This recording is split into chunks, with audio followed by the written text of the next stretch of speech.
Sorta correct. Welcome back, everyone. We got the Duke Nukem theme playing because it's one of the best theme songs of any game ever. We'll get to that in a second, but welcome, everyone. Welcome back. Got quite a crowd here. Nico and Foil Fresh, Doppler, Dermot's here, Revenant, Ted. Got the whole gang. Awesome. So we are sort of playing with an MT-32. So what we're doing right now is that I've featured this before, but I'm using my Surface tablet, basically running a MIDI player emulator on there. So it's emulated kind of like an SC55, you know, general MIDI. So that's kind of what you're listening to right now. He's always here on deck and being friends with the microphone. Good evening. So you got your wish, Ted. This game will absolutely have strippers. So it's funny playing Duke Nukem now. It's a little bit of a tone-deaf game anymore, but it was sort of the era and of the time. This is then using basically general MIDI emulation on a tablet or whatever you want to call it. It's running software emulation, basically. There is an actual, you know, MIDI out on the Sound Blaster AW64 on this machine. So we're playing on the P166 tonight with the AW64 on it, which has a MIDI out, and then there's a USB to MIDI converter thing going on to get into my Surface tablet. And that's what's running the MIDI emulation on it, and then piping that back into the line in on the sound card. So it's acting like, you know, MT32 Pi or whatever those are called. I mean, there's so many ways to emulate this now that's really good. Don't get me wrong, I really enjoy the original hardware, but I wanted to dip my toe in it, and the fact you can emulate it so nice and easily.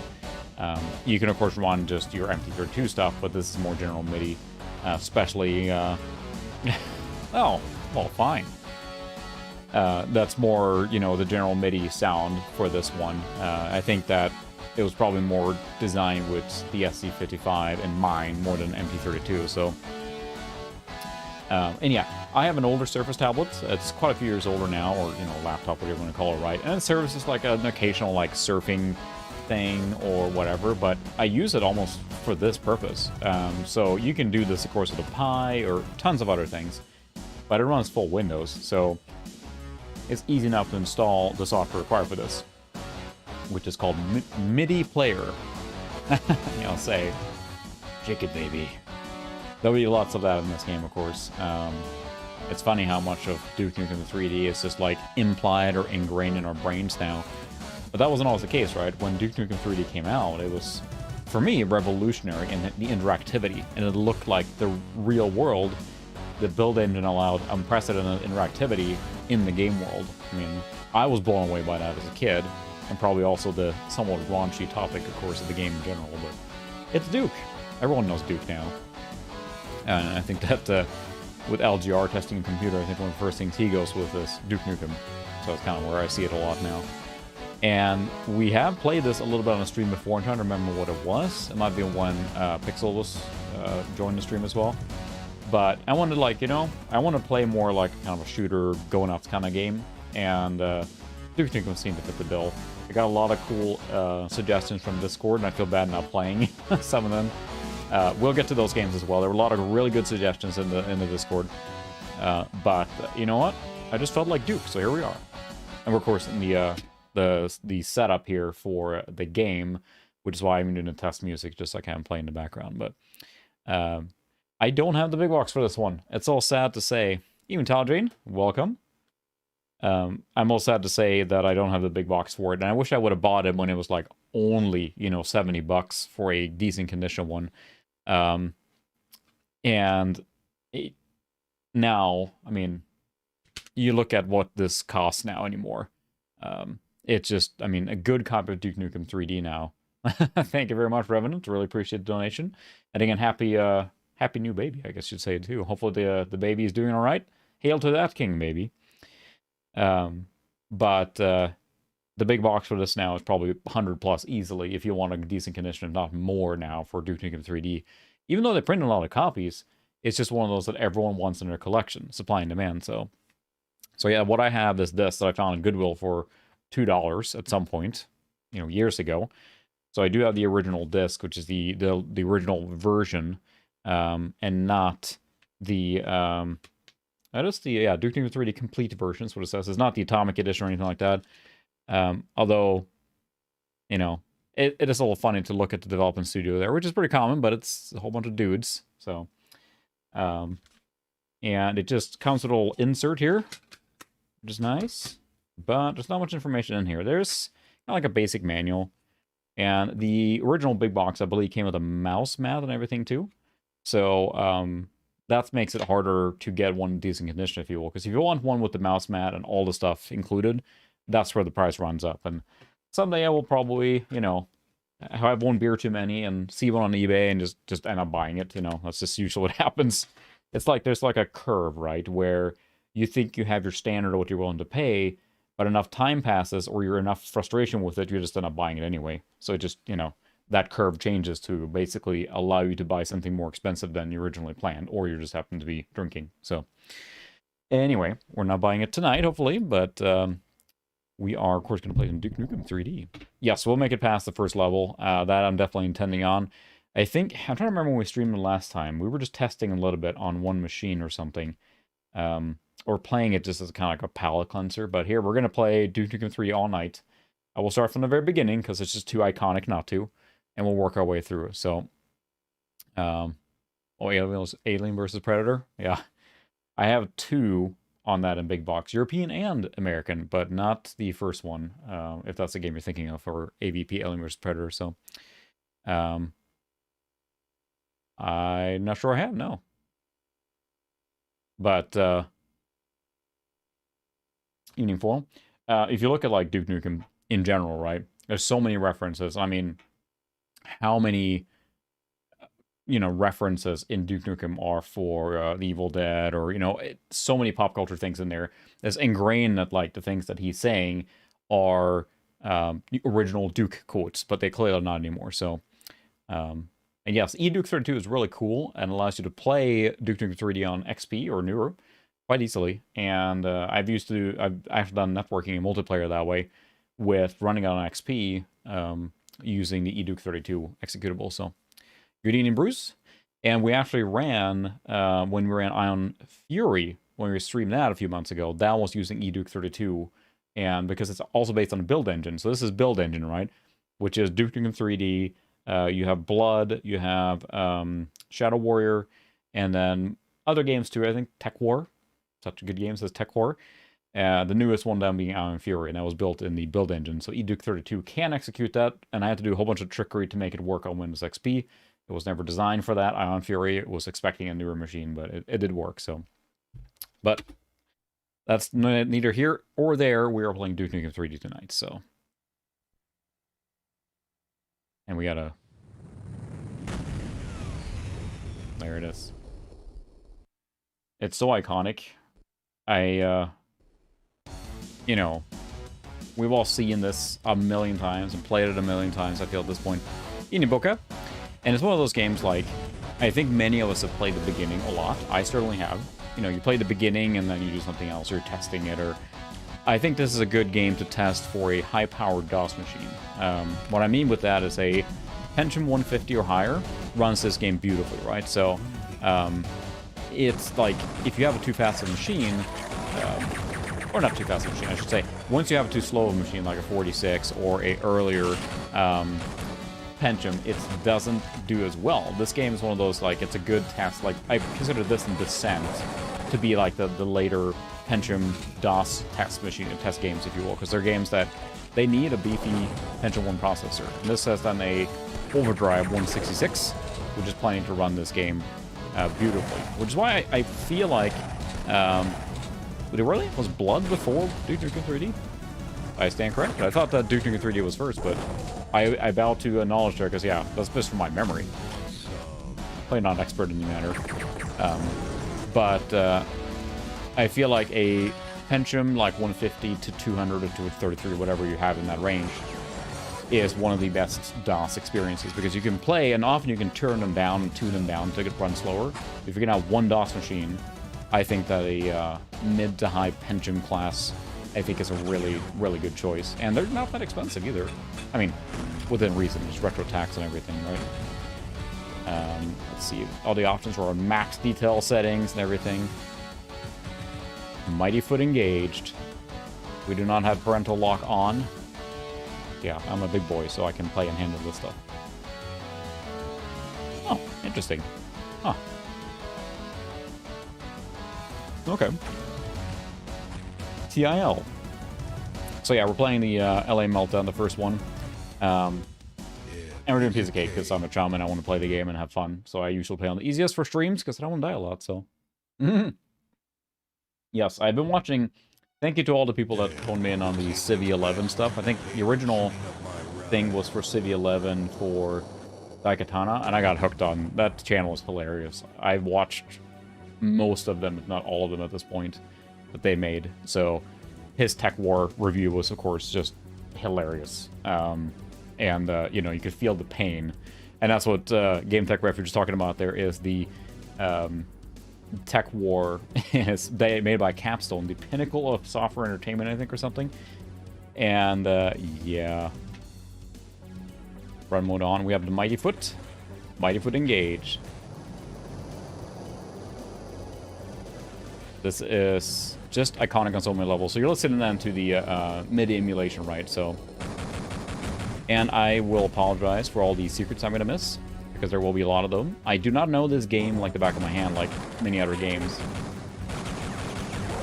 I'm playing also with full keyboard, because that's what I played with back in the day, and that just feels right.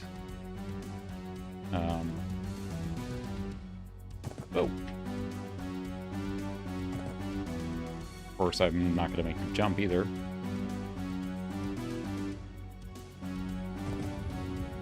After having played with, you know, mouse look and that kind of stuff for so long, it's takes a while getting used to this again. I know where some of the stuff is. A secret place. So I'm running at the stock. So this is the DOS resolution, 320 by 240, and it's upscaled and everything to make it look decent on the screen here. I'm not running at the high resolution mode. I do not think this Pentium 1 can handle 640 by 480, which this game does support, but that is might be a tall ask for this game. Duke Nukem 3D indeed.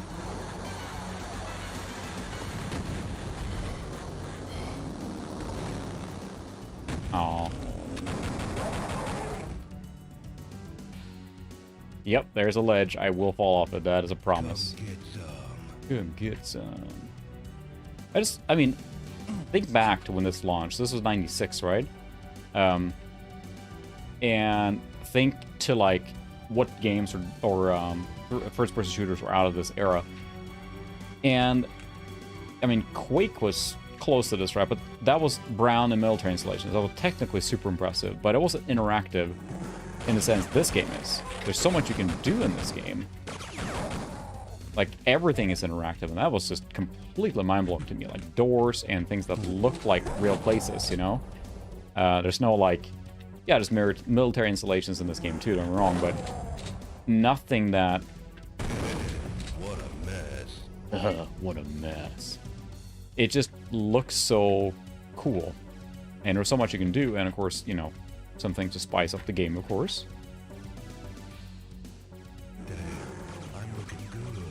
Damn, I'm looking good. Gotta do that, of course. Yes, lots of interaction. I mean, I thought that was hilarious as a kid. Why was I playing as a kid? I don't think my parents checked on what games I was playing at all. Much better. Just stuff like that was hilarious. There was nothing quite like it, you know.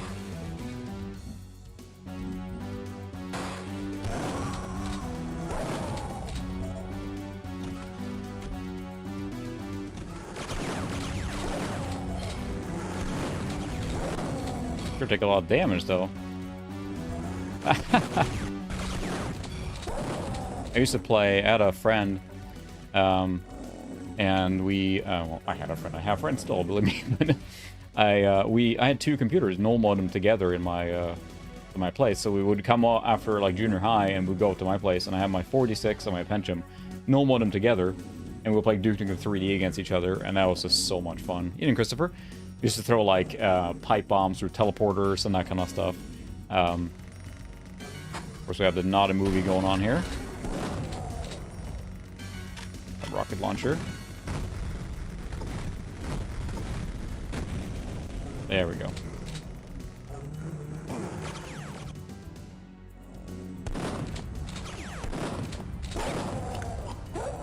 Mighty Foot engaged. There's some weird little lag things going on there. I'm not sure if that's the MIDI thing or what, but it's like it's pausing or waiting, so we'll see if it keeps going. I'm going to turn off the MIDI stuff if it gets too distracting. Ian Christian? Or... Hello, there. Playing some Duke Nukem 3D, trying to remember everything, where everything is in this level, because there's a lot of secrets and a lot of stuff. That's something that, again, not something you saw in most games in this era, that there was so much interactive. It would have been fun to play it, you know, quote-unquote, for real. Ow. Don't have time to play with myself. Don't have time to play with myself. Never gets old. We got Balls of Steel. That is an actual pinball game you can play. Balls of Steel is actually a quite good... Those guys, they do a lot of damage.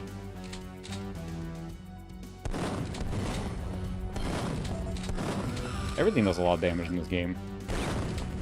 Louis. Sorry, I'm trying to keep up on chatter, but we have a lot of people here tonight, so... Everyone's lured in by the Duke.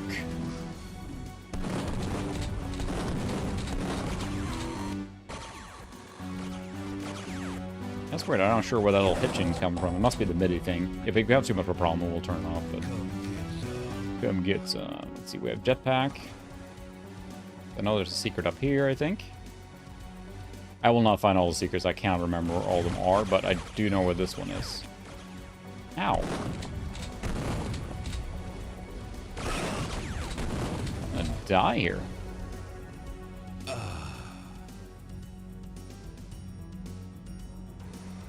But yeah, I think all of us pretty much played the shareware of this for starters, right? And then there were other ways of securing this game. Of course, that came later.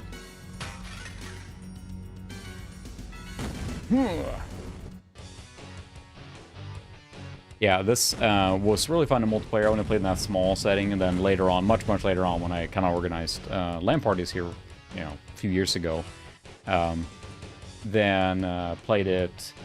Yeah, we had like 4 or 5, maybe 5 computers, all networked together using XP and then eDuke 32. So, yeah, the multiplayer I think probably had a longer staying power with Quake. This game was just so, I don't know. It was something else. I mean, of course, the attitude it had, which is the 90s, extreme 90s, right? It was kind of adapting Duke for what it is. Let's save, because we're gonna need that. Groovy. Groovy. Let's Earth and Gym. Wish I could mimic Duke as well as Yara does, but I don't think I'm doing that. Yeah, LAN parties were fun. I had the idea for a while there that I was going to have all these machines ready to roll, but it just... I had a lot of machines ready to roll, I should say. They were ready to play.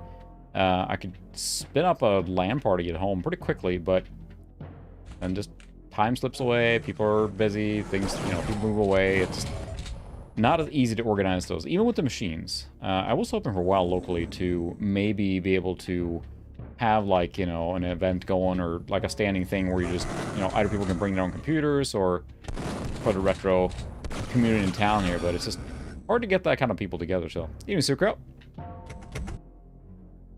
Of course, we have, you know, peep shows here, because they went all in on this. We are in a red light district after all. There we go. That's true. It was really fun. We're in the Minster. Oh, okay. And that's the thing. I was always hoping to have all that ready to roll, but Cool. cool. Where is it? Where is it? Shit,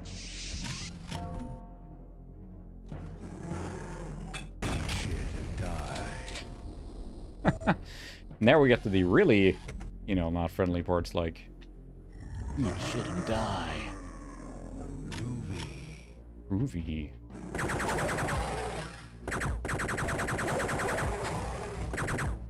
Like, this kind of stuff. That was just, like, I can't think of anything else that did this around this era.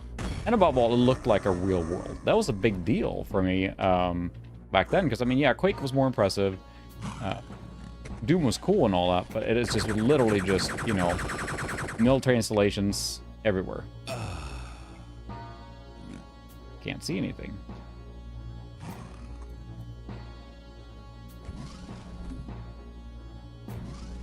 There's a lot of bad guys here.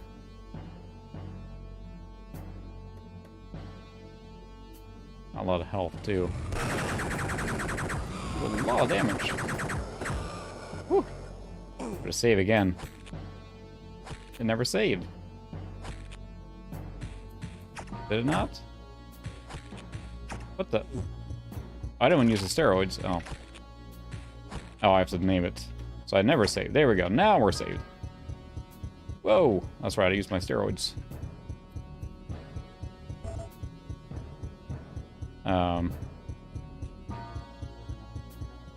That's right. We gotta blow up a building here now, too.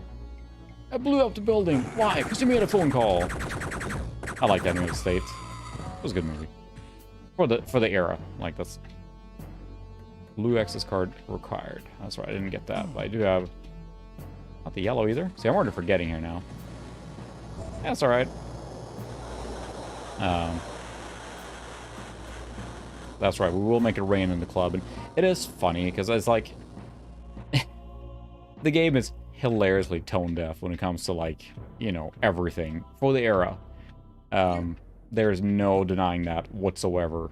And, it's funny, I guess, as a product of the era, but I think also that's why, one reason why Duke coming back it didn't work for Duke Nukem Forever. It's hard to revive a character like this. Because it's like, it hits so over the top, but it's not just, you know, Arnold, it's just tone deaf on everything that, I don't know. Hard to be like, trying to just be like politically correct with Duke Nukem 3D. It is just, it's Duke. But it is just hard to revive that kind of character, which I think where Iron Fury or Bombshell or whatever works better.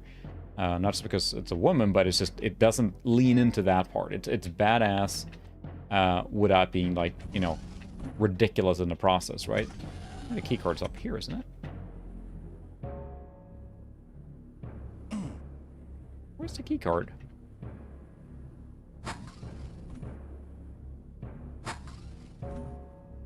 See, I'm already forgetting. Yeah, I do enjoy... Oh, there it is. Access card. I do enjoy the semi-open. Like, where you are given kind of like a little area to explore, but it still pushes you. Versus the just broad, way open. I'm almost like... I'm just... yes, thank you. I'm almost like... out... open world. Like, it's too much with open worlds. Like, I love open worlds in general, but it's gotten too much. Every game has it, and it's like, it feels like it's required, you know, to have a huge open world, but it's just, it's getting too much. Whereas now you get to blow up a building. Got it on the first try. Stuff like this. You didn't do this in other games, you know? It's cool. It's really cool. Huh. Okay, because I watched the Civ 11 as well on he went through Duke Nukem Forever, right? And I think the biggest thing against Duke Nukem Forever is just bland. It feels like it's just... I haven't played it, but it seems like the expansion was phenomenal by comparison. Like, it was actually, you know, good. Can you get into the sewer here?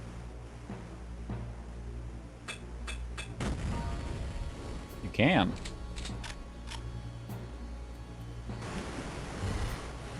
Sewer level.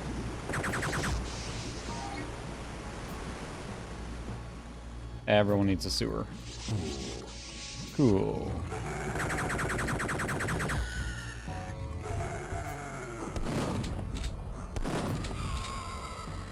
Body armor. There's a nice little secret here.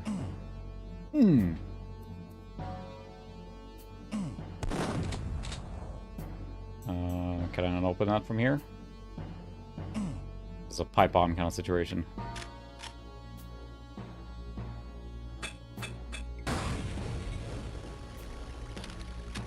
Where is it?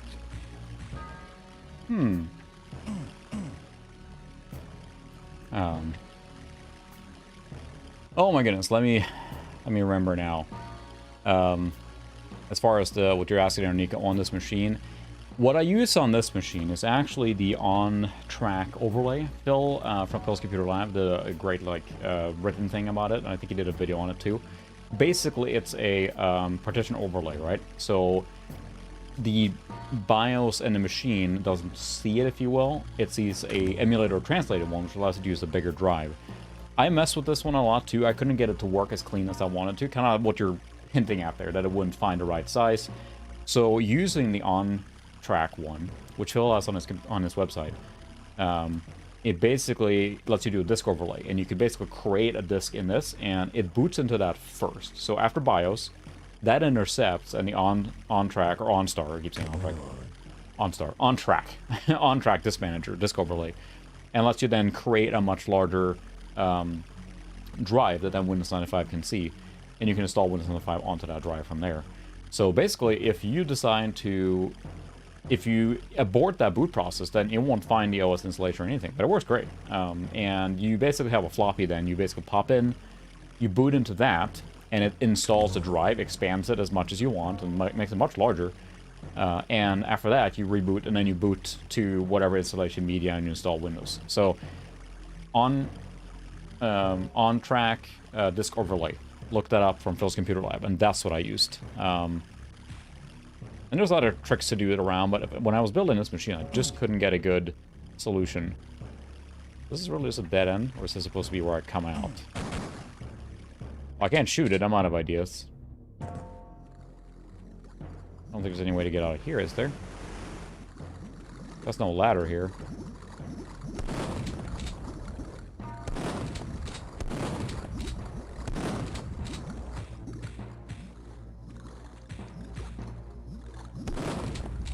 Can't kill that.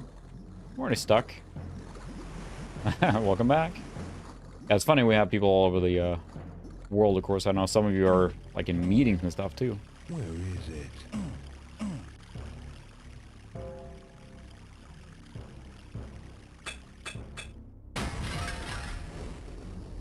Alright, I'm gonna feel like an idiot here now, but did I just like put myself in a no-win scenario? I like to can pick up the I've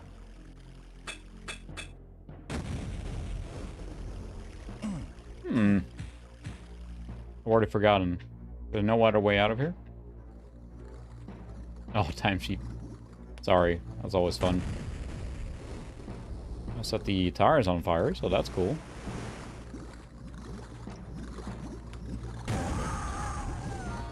Ah, she was infected anyway.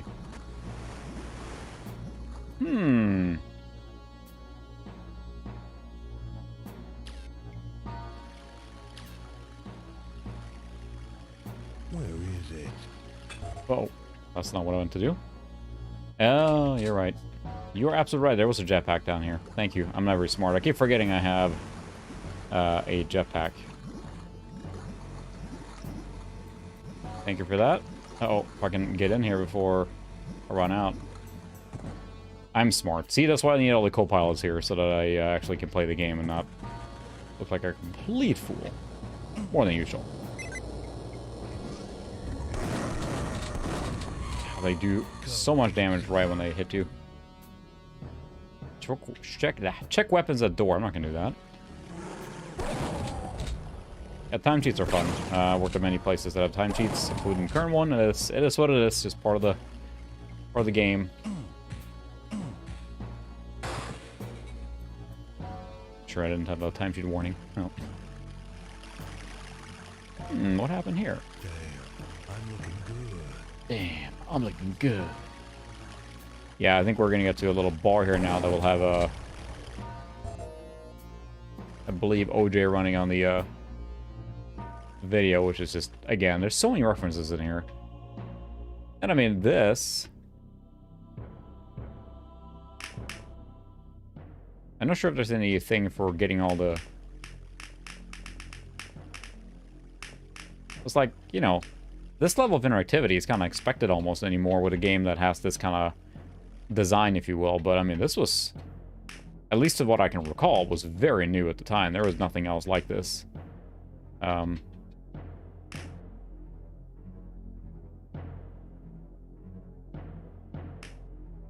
feel like I'll get something by getting all the balls in here. I'm not sure. What could go wrong? You're right.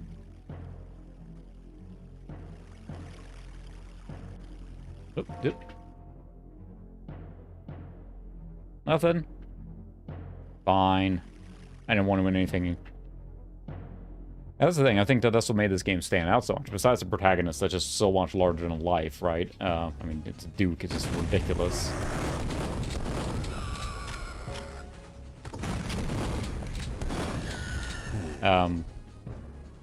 As much as they can do this, it's just ridiculous. Yeah, what I'd probably do at that point is probably create the partition ahead of time, right, on a modern machine. Right? Or you just say you tried that already. Because, yeah, you can't use exFAT. You should be able to use...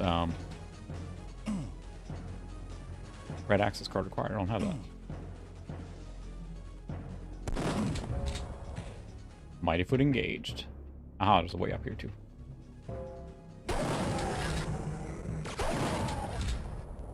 Dollars flying. Shake it, baby. Shake it, baby. There we go. There's the Bronco. Well, they had to do a little bit of creativity and everything. I mean, there's plenty of games that go with this level of interactivity, I think, too, now. But, again...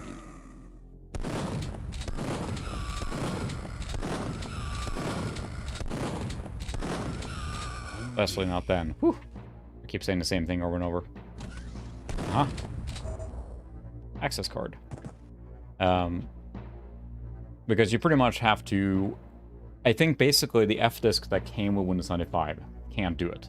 So one alternative you can do is you can use the DOS that's in Windows 98, right? But I would probably just format it on your modern computer at that point. If you're able so that BIOS can see the whole thing, the basic F-disk that was on Windows 95 first edition, I don't think we'll be able to do a partition of that size. So that will just keep going to a smaller one. With OnTrack, I think you can create... OnTrack, yeah. You can create the partition on the fly, I believe, in the software. So you can prepare everything so that by the time you boot into Windows or DOS or whatever, or DOS probably with starters, it will be the size you want. So that's the benefit of that. And that's what the route I ended up taking. I'm sure there's a way to do it directly. I've been able to do it on Windows 98, I think. I have a Windows 98 machine with a much, much bigger hard drive than you'd think. But this 95 one, I had to use the flashing light warning, I guess, for anyone that's sensitive to that. Because we're 90 full. Alright, there we go. Now I'm going to get delisted. Thanks, Ted. Well, there goes my channel. It was nice knowing it. Where's the switch to open this? I can't remember. That's right, there's a...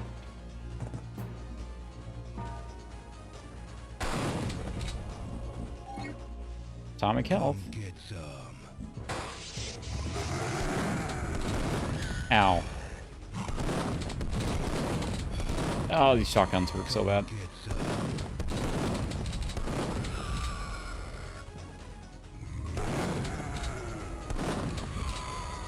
It hurts so bad.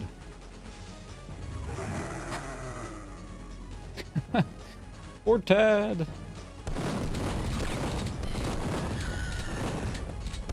Died for good cause. I was wondering about that when I was making the big box LRG. I keep saying LGR. LRG. Oops, sorry.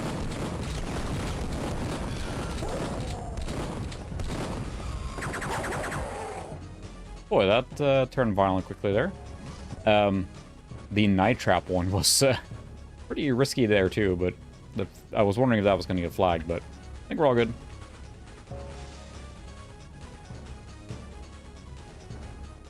Come get some. Come get some. Oh, die already.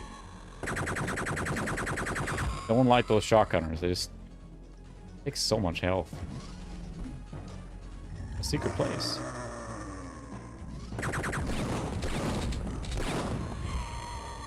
Pistol.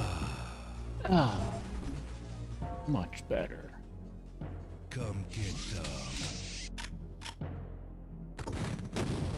I'm sure I missed a lot of secrets here. Oh, that's right. Gotcha now, you bastard, and we're gonna fry your ass. You get captured, alright? Yeah. This has been so long since I played this. What a cool game, though.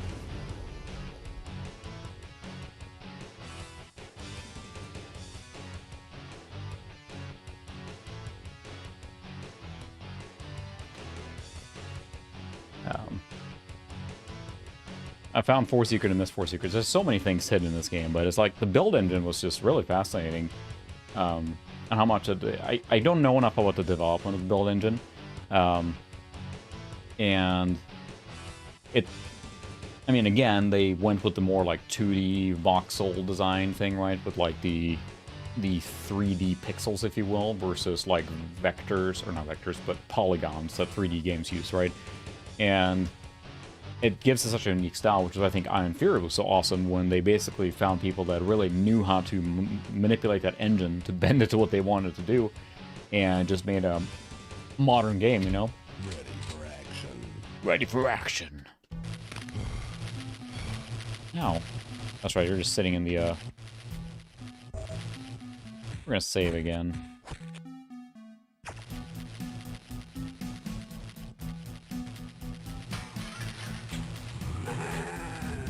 That was easy. I need a gun. Guns. Lots of guns. The classic, I just lost all my stuff. Probably something down here too, right? Yep. Cool. Oh, oh, oh. Now I have a shotgun.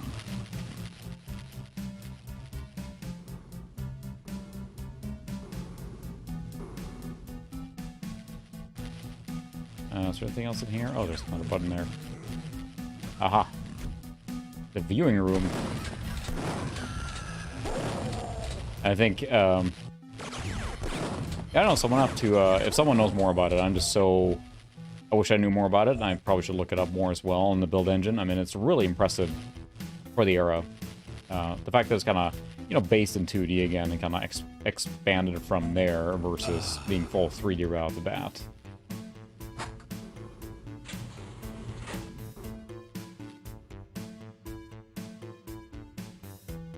Silence, discipline, remorse. That's a chapel. The red guys there can take a lot more damage. Oh, for Pete's sake. Missing a lot. I'm not good at this game, you know? Yeah, so are there any other Retro Redux games that are using the build engine? Because Ion Fury is the one that, you know, comes to mind right away. Is there any other games? I thought there was a secret in here somewhere. Whoa.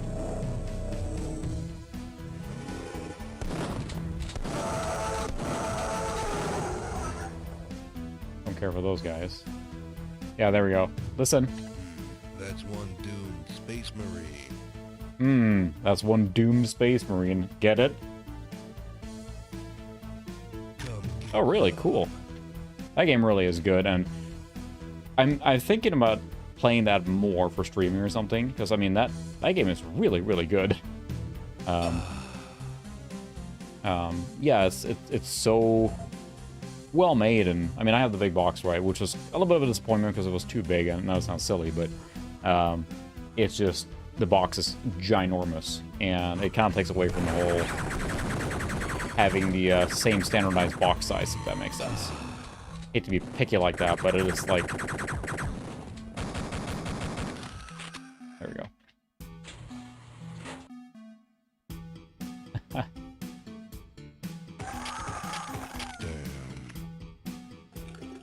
There we go. Much better. Much better. There I have some problems with... It's very dark in here, too.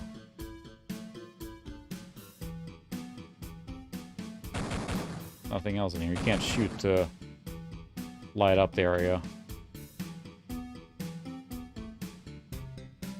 Because, I mean, you think about it, like, you can get a modern engine, like, you know, Unity or Unreal or whatever modern engine. It gets you all the tool set to do 3D and stuff out of the bat, right? The build engine, of course, is very impressive for the era, but I think the fact that they have to kind of bend it over backwards to do the stuff they do, and because you have more horsepower, using Duke, all those things allow you to do a much more complex build setup than you would in this way here. That's just software. Christmas? What are you waiting for? Christmas? Ow, ow, ow.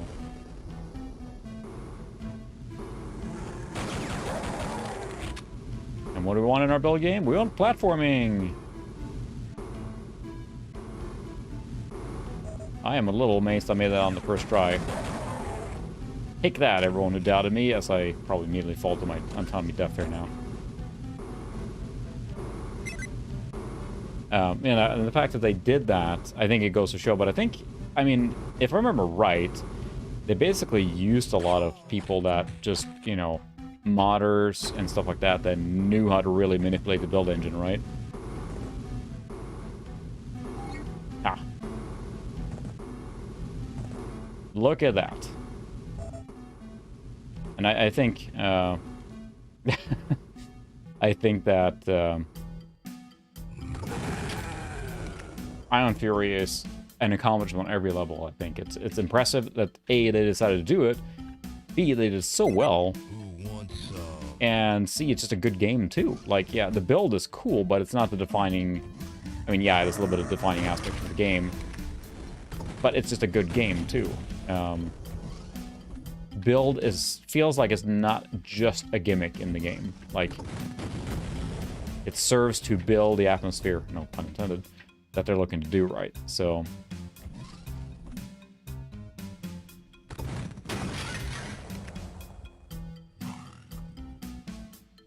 Hear the pig grunting. Cool. Cool. Come get some. Where are you? In the yellow to get in here.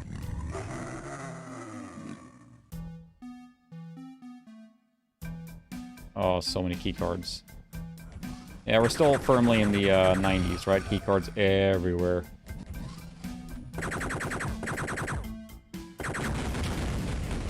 Oops. Groovy.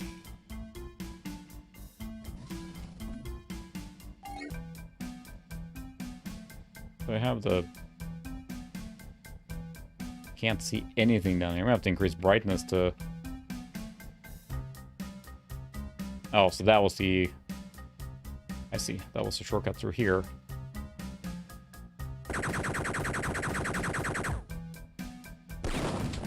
Come on.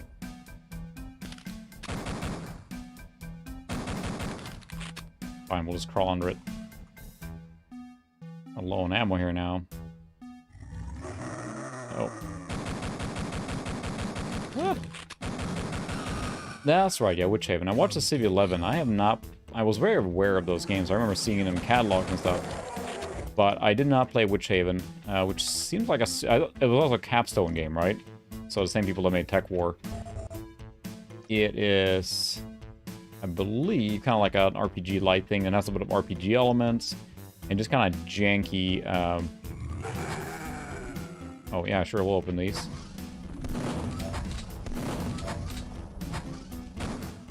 Can't open the force field. But I am curious about it.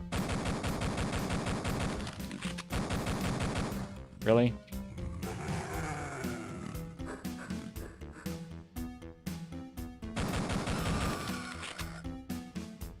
I can't shoot the, Man, I'm hitting it right there. Ah. I have nothing to throw in there. If I walk in there, I'm just gonna get explodinated. I guess I will jump it.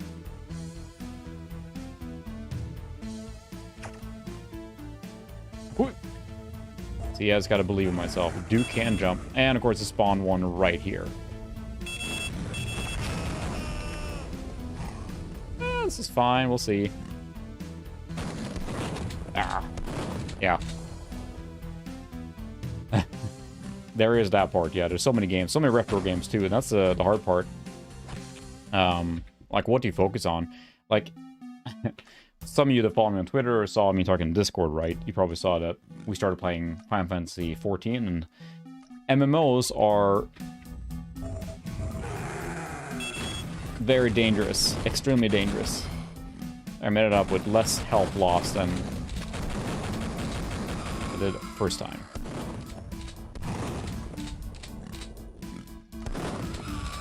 Gotcha. Movie. That was cheap. No, mouse moves forward and backwards. This does not have mouse look. I don't have that enabled. That is something you can do in eDuke. You have to use page up and page down. I'm playing with the original experience, which is full keyboard. So, there's that. Which keycard? Yellow. Not here.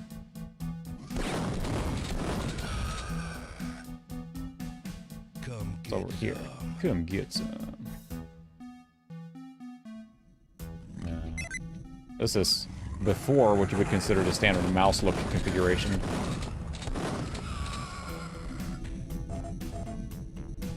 Health, please. But yeah, I was going to say earlier, the Civ 11 ones are really fun, and he did the Witch Haven one. I would recommend watching that to get an idea. And it might be a fun game to, you know, stream and everything, but it looks like it's a little janky, but still is cool. Maybe to check that out too. It's of course trying to channel kind of its Hexen style there, right? But I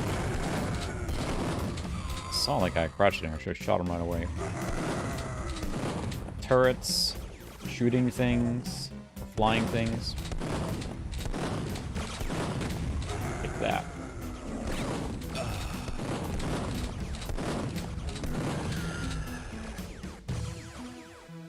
Don't like those turrets one bit. Ow. Need that keycard. Oh, stop fussing me, big baby. Can't open that door, so it was just to get the red keycard. Okay. Alright. Let's do this.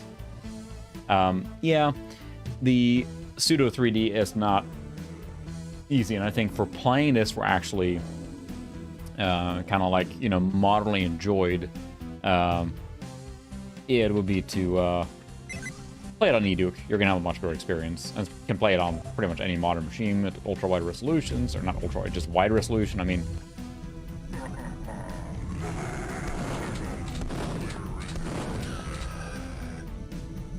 that is the Emperor or whatever thing you're gonna kill later, of course.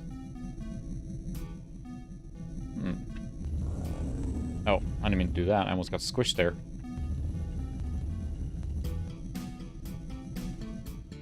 So I think... yeah, this just took me back. I need to use the thing here. You know, the thing with the stuff and the thing. There we go. Well, that's not nice. Groovy. I did stream the Green Meanie, yeah. Which is very true. Force field's open now. What a maze. Oh, come on. I have a rocket launcher now. Ow. Explosion radius seemed bigger than it was supposed to be. Oh, did that not give me anything? It just brought me up here. Whoa! Where did you come from? Yeah, just that part. It's like, it's part of, for me, of the experience of playing the original, because I remember it. I want to do the DOS thing, but yes, if you were to play this today, I would highly recommend using eDuke. It makes things a lot easier. There's no denying that. See, the force seal was up here, I think. Yeah. Come get some. Come get some. Those turrets, I don't like those one bit.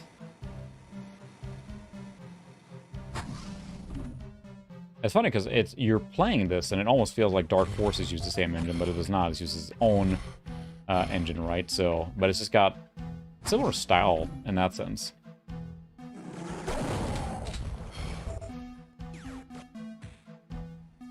So that has to be a secret there.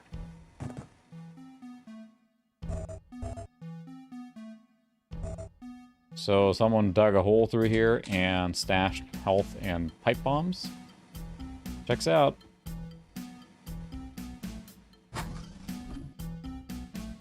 So what does the fourth one open? There's nothing here.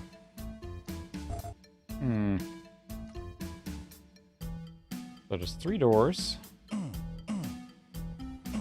Where is it? 1, 2, 3.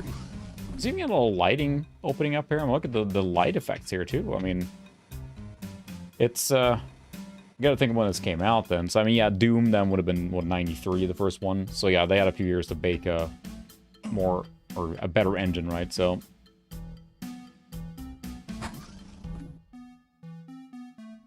well, oh, it has a light. Thank you. Got a light. Ah, there's this side too.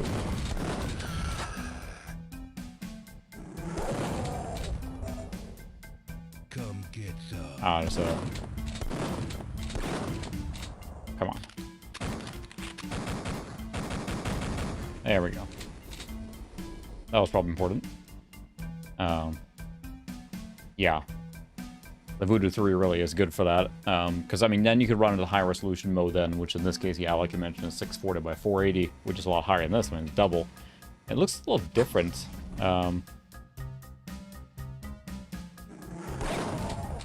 Which it should, but DOS here is what is most nostalgic for me anyway. But... Come get some. Come get some. Oh, that's cheap. So cheap. Oh, that just took me back down here. I don't even know what I opened up now.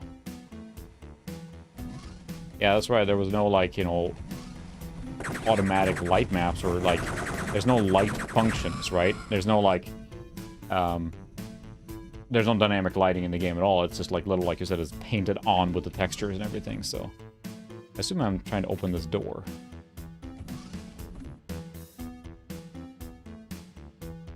Do not have yet. Yeah, very creative.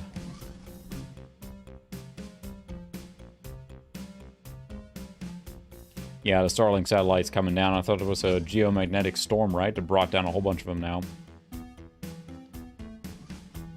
So, cell block. Some more health.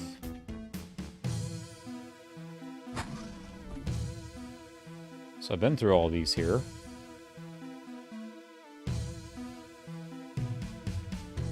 Because this is what opened up. The force field is the one that opened up, so...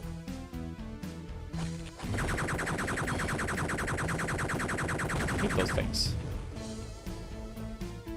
I don't think there's anything in here. I think it's just one of those things, like, they're just going to keep throwing them out into space as many as they can, right? And the idea is so distributed that... it's okay to lose 1 or 10. I mean, in the end, they just keep sending out more, and they have their own rocket company, right? So that makes it a little easier to get them into orbit in the first place. So if they lose some, they just keep launching more. I just say wave after wave of men. Hail to the king, baby. Hail to the king, baby.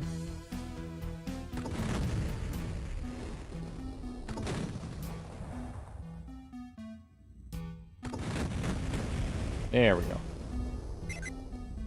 Oh yeah, there's a submarine here too. They went all out on the design here now. But I don't know where to go. Yeah, still not cheap, for sure. But I think that's the idea, is that a single satellite, of course, is very expensive. Like a large one, but the Starlink ones, I guess it's just, again, the strength in numbers, right? So So I went up here. Yeah, and that does help a lot. I think that's the idea, right? Is you don't have to wait for the signal to come down that far. Oh, it's a time limit. No, now it's open. Now it's closed. So that's what these two do. Is there a vent there? Of course there's a vent there.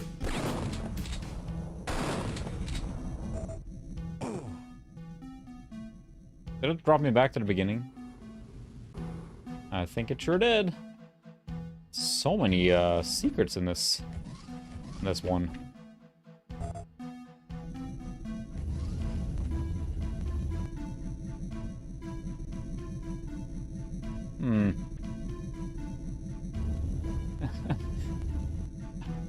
Brannigan's Law.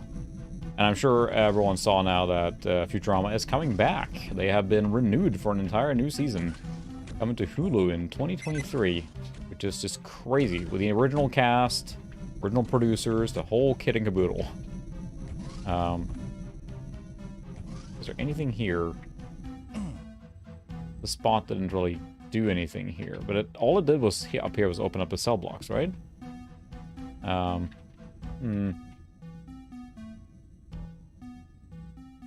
I think the biggest thing, they're trying to basically say that they are far superior than your typical satellite internet, right? And, you know, Wi-Fi internet. The ones that are like, you know, towers. I have a coworker who lives out, you know, pretty far from normal civilization, if you will. And he uses currently, like, you know, the WiMAX thing, whatever, which is basically like extended Wi-Fi from a tower. And he is super excited about Starlink because he has nothing to do but gain. Because right now he only gets a good speed as the tower doesn't have any congestion. If it's congested, then his speed starts dropping. And because it's fully Wi-Fi, there's only so much he can get, right? So he's excited about Starlink because in his case, he's excited to even game with it, and the lower latency does have an impact for him because he wants to do, you know, work from home and voice calls and all that stuff. So, yeah, Disenchantment is amazing. I have a very soft spot for Disenchantment. I would highly recommend watching it if you like that humor. It's super funny. So, that's the door there. What am I missing? Am I missing anything obvious, everyone? Good news, everyone! I'm lost!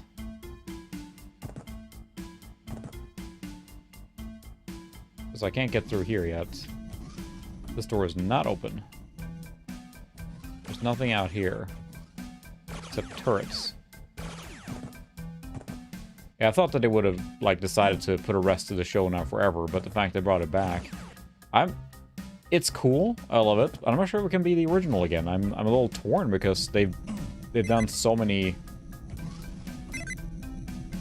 There's that.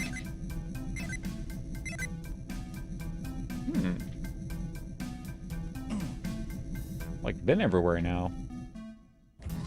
What am I missing?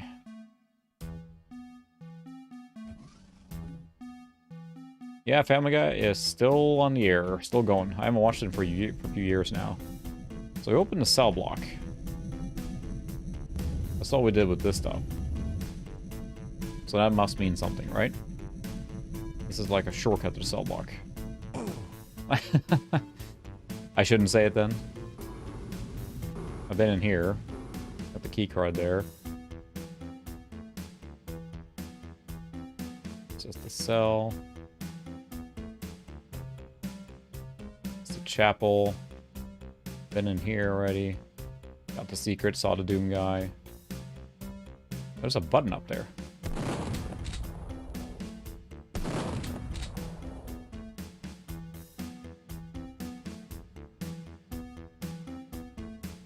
Does that do anything?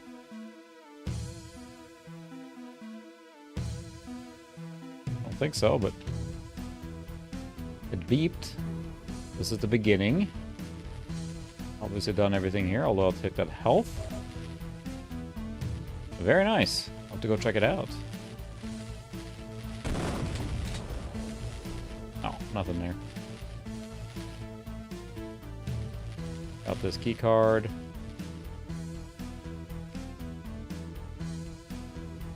So let's check out the cells again then, I guess, because that's the only place that has been opened up now. Restricted area, we've been up here. There's nothing else in this room. A big monitor, the submarine there.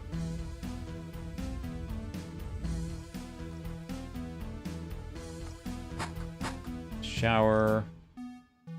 Sublock 1 and this just drops me right down back into this area.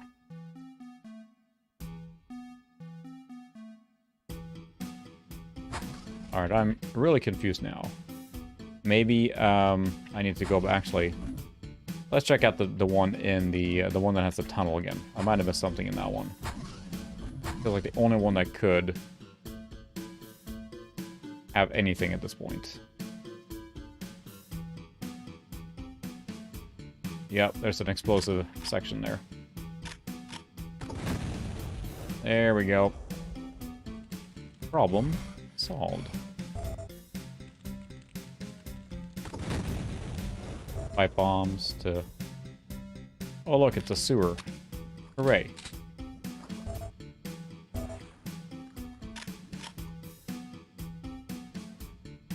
Some night vision goggles would be nice here. I think I'll try the door.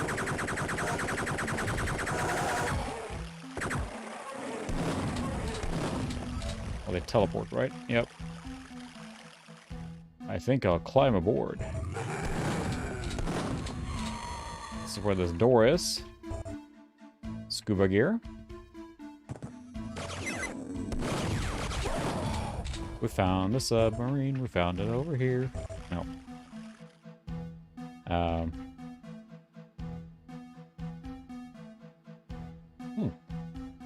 DOSBox X and Pentium 3? It's powerful enough to emulate that now? It's crazy.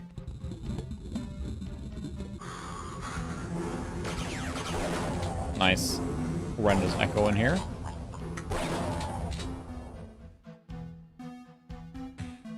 This little submarine. Ammo. We made it! Yay!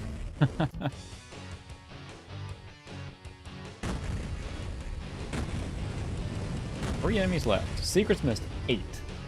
I felt I went through the level quite a lot, and still there was 8 secrets that I missed. 8! It's nuts. That's how many secrets are in this game. Let's save.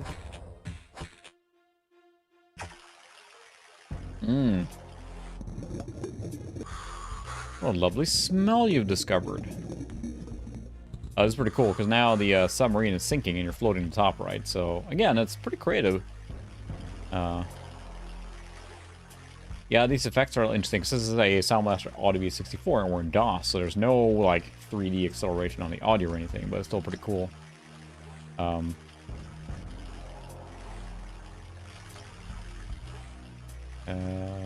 Okay, so that's actually full here now, so there's no way out there.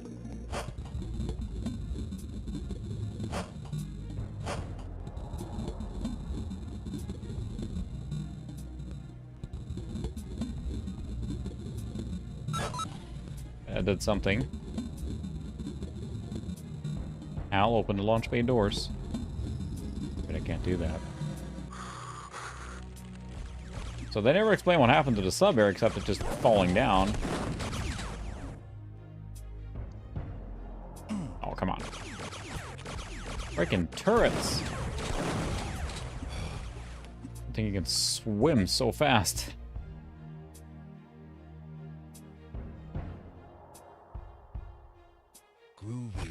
Groovy. Oh, I hate these.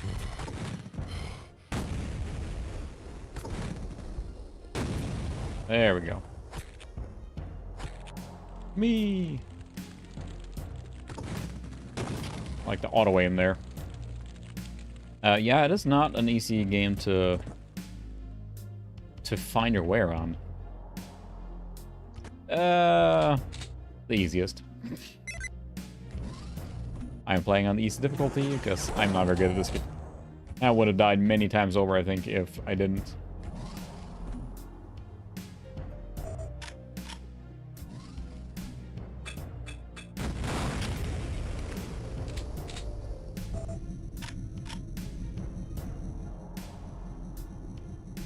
you gotta open this door somewhere else. So I'm already running low on health here. The weakness there, of course, with this kind of game is that you can't see down when you're leaning there or walking down a ramp. Monster closets. Mainstay of 3D shooters of the era. And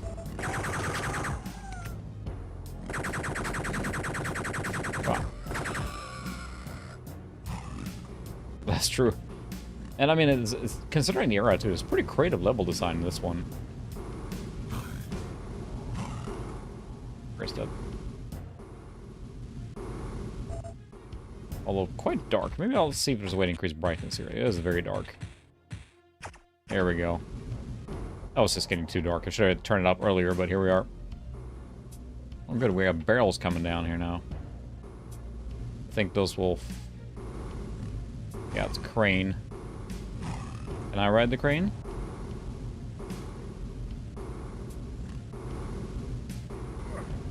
Ugh, there we go. Look, Mom, a crane. Oh.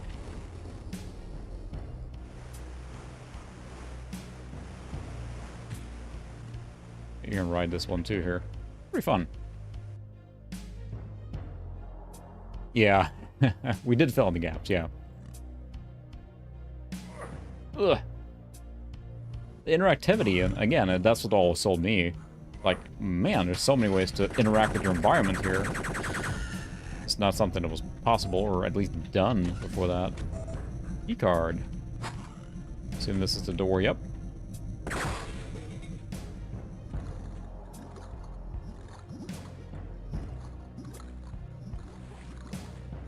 Oh, protective boots on, I see.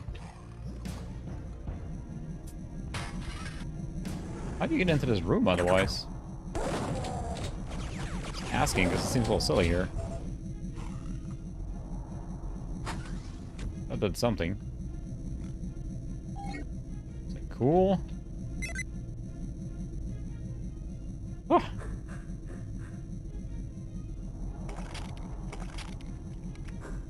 But yeah. It's, oh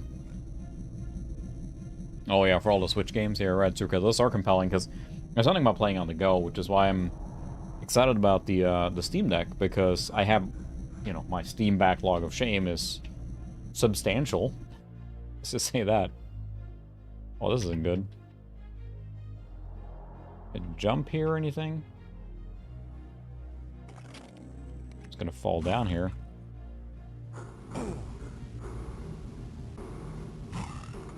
Oh, it just took me here. Oh, it just took me around again. Half-Life 2 is still quite good. Oh, am I on the thing taking damage here? Yeah, there's a lot of revivals, but that's, again, where the Steam Deck is going to be pretty cool, I think, because then you can play all these retro games. It's going to run at 60 FPS like nothing, because, I mean, it's playing, like, pretty modern games, like, you know, Hail to the king, baby. Hail to the king, baby. Some pretty dang modern games. Which keycard do I have now? The red one, that's right. Well, not in... It's gotta be in here somewhere.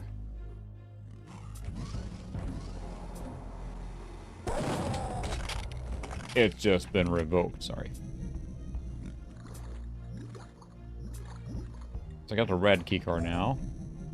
There's nothing else in here. Yeah, they are really promising, and it's much stronger than I think. Well, I mean, put it in perspective, right? It's a APU, you know, custom designed for it, but the cool thing is that if they hardware target it, then they know what the hardware is. When they make a game for PC in general, there's, you know, you can have any number of configurations. The Steam Deck is a known quantity. This is the spec that it has. And that gives them, I mean, when they can then make a game verified for Steam Deck, that means that you kind of know what you're getting exactly, right? You don't have to worry about min-max, specs, all the stuff. You make a game with the intent of running it on Steam Deck, and you can test it exactly with the resolution. So that's what the verified system they have. And it makes me excited because one of the benefits I see with that is I can play a game on PC on Steam, and it saves up to the cloud, and you can just pick up your Steam Deck and play the same game and keep going. I mean, that's a pretty cool idea. Now, the Switch does that, of course, as a standalone thing, and a much more price-effective package, no denying that. But I still think the device as itself is compelling, so...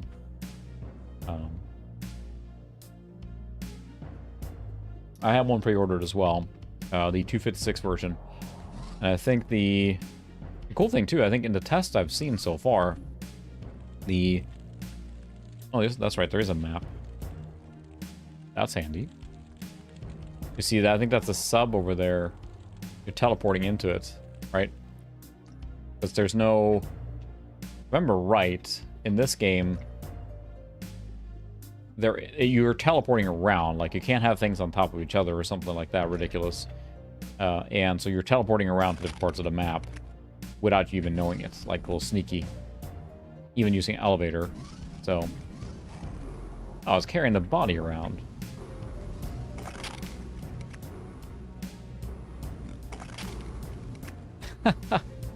That's gross.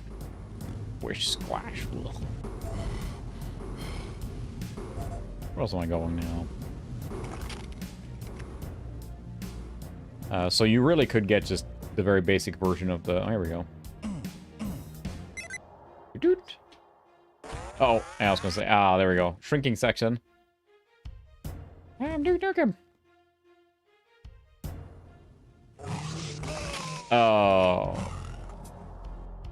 That was... What? Did I not save...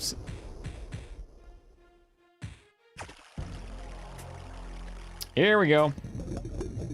Retro games, everybody.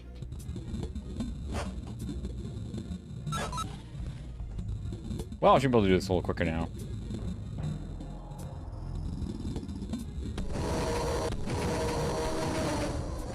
Ooh, this looks like there's a secret in here, maybe.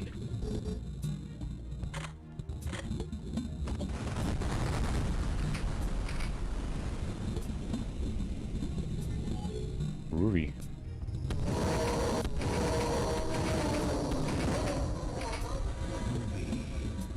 Hope I don't run out of water here now, or air.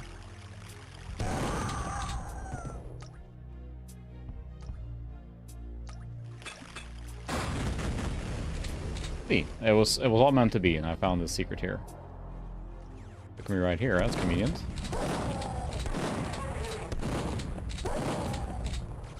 All right, we got this. Gotta do it all over again. Groovy.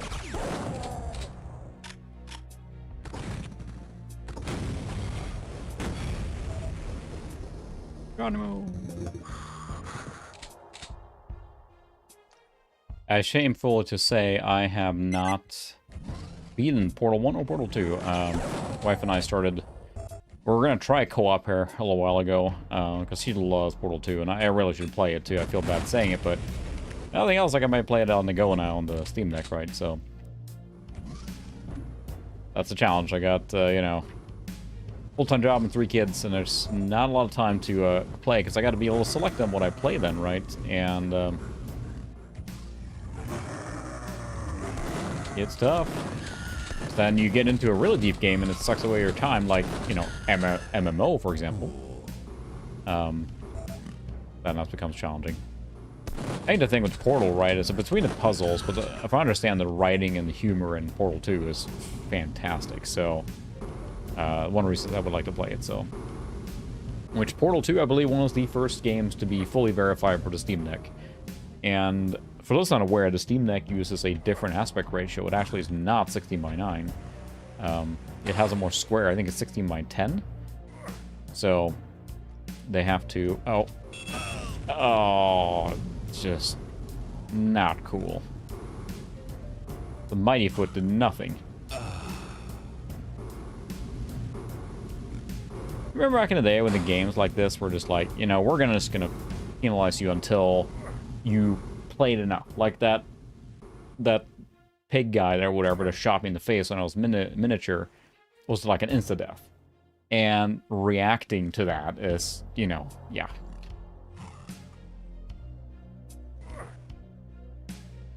Yeah, that's kind of what I feel like too, right? I really should, so.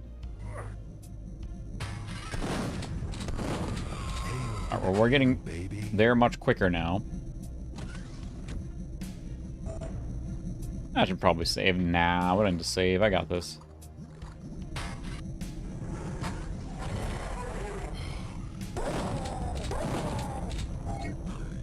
Full armor. Now we can go back down here. We got some flyers out here now. Now we're going to save.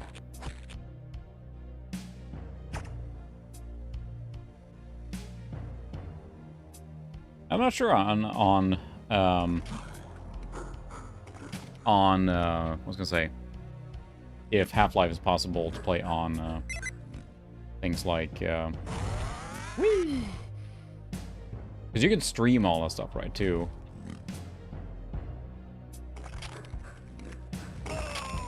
What killed me? Oh, there's maybe a timer on how long I have before I get big again.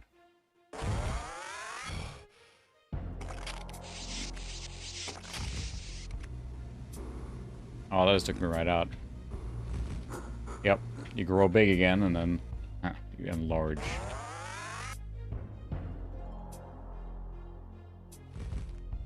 Is it this way? Yeah. No, it's the same way out. Crowd loud. Ashley's trying to be mean here and have, like... That's a problem. Yeah, this game, it's probably a way to play on mobile, I'm sure. There's got to be versions for that, right? I'd assume so.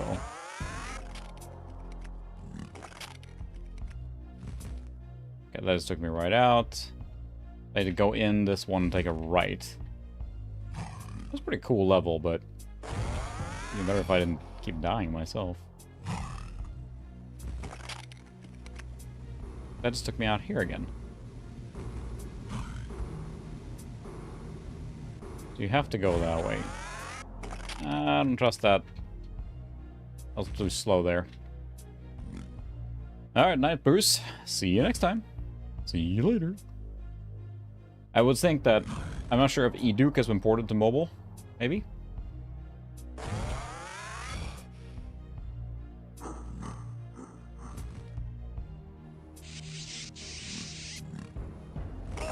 I can't get out. He's blocking that, so...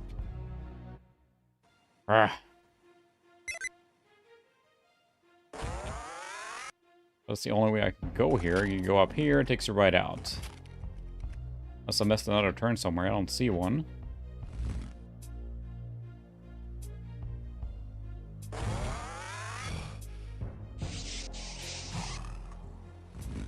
This just takes you out here.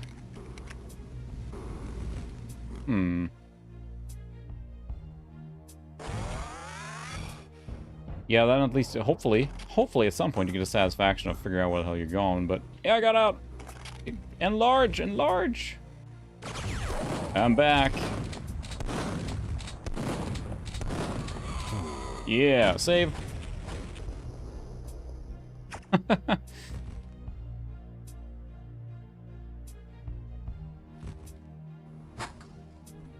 Emergency lock.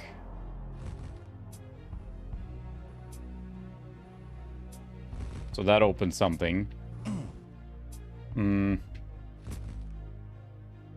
Yeah.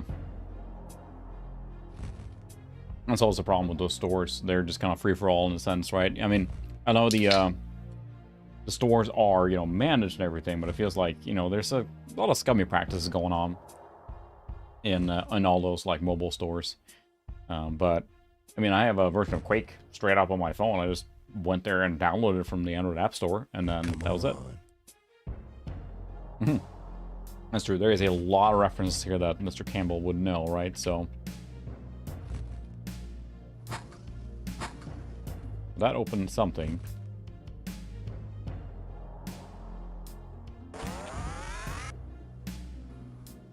Run, run, run, run. I think it opened this door here, right here.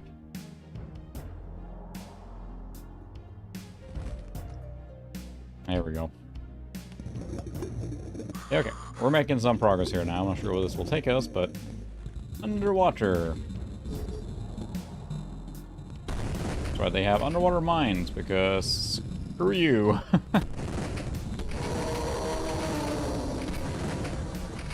Never cared for the sound these aliens make. They're really loud and annoying.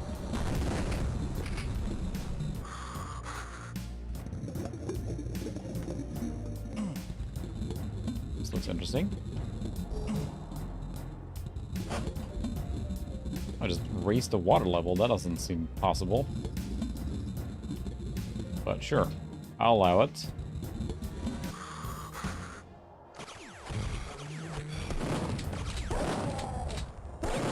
It's fun, it's been so long since I played these sections of the game. I have vague memories of how to play. As clearly as I'm getting stuck and whatever, but it's fun to re-explore it. But this is probably like a puzzle now for the water, huh? That's a thing. Yeah, the sound is really crunchy. It's pretty funny because I was looking at see if there's any way to change the bitrate or quality or anything. Ooh, a secret place. Found one.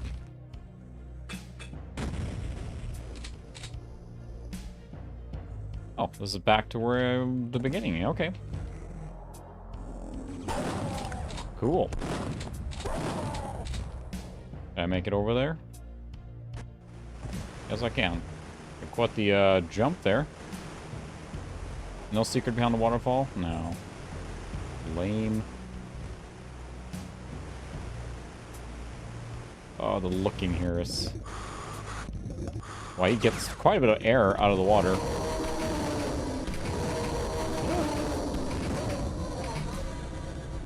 There we go. Whew.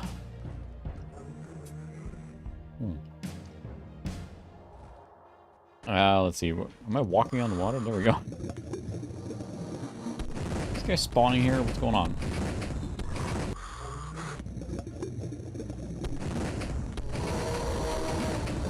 What on? It's not for those. But this did something.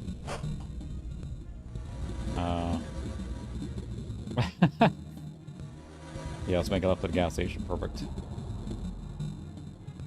This looks important. One of those aliens there behind the control room there.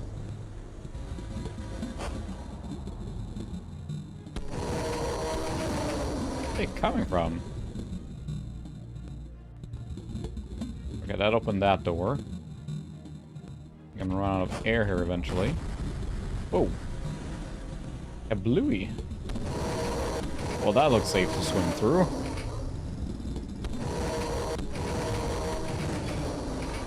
This first one's actually hit me now.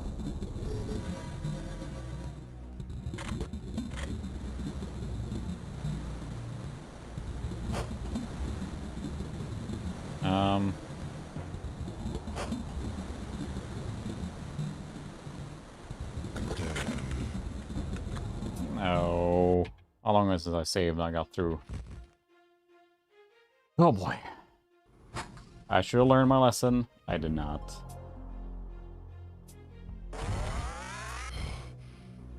I was looking at it, it's like, you know, I should save before I run in there. I'm like, nah, and here we are.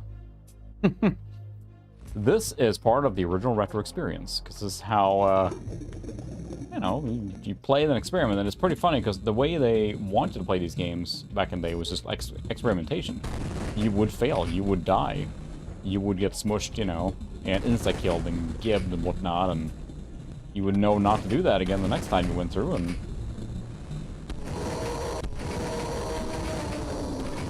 it kind of works doing that way. Hi, Zoe. Back from getting fed.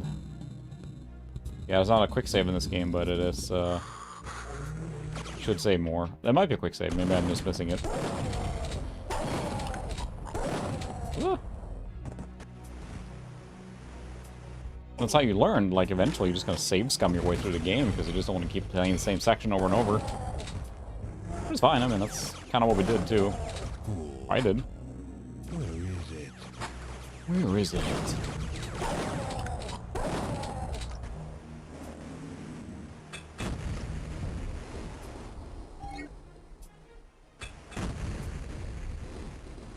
That's right. It took me out. Yeah, this is the thing. Games have gotten a lot better on that anymore.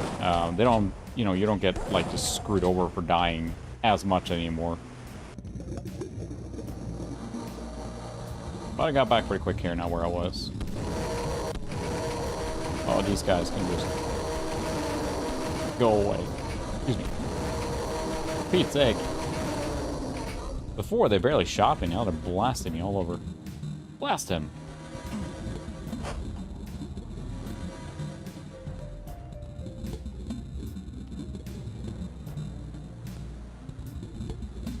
I think I have to go through here. And then do this again.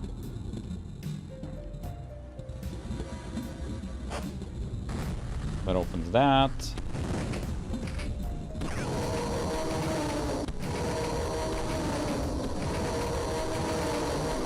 Boy, that is an annoying sound, isn't it? Great. Okay. Let's save again.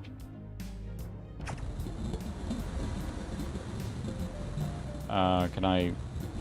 What does this do? Does it move the gears at all? Oh, there's a little hole in the middle there, isn't there? Like right here.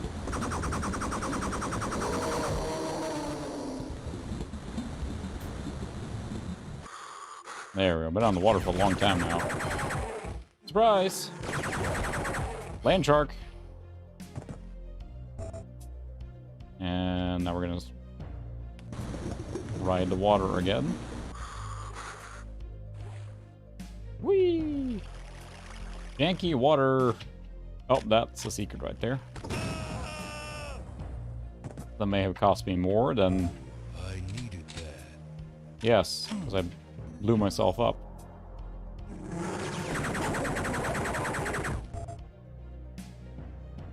Cool. Whee!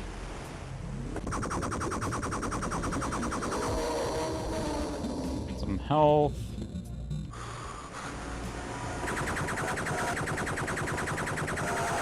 Take a lot of bullets.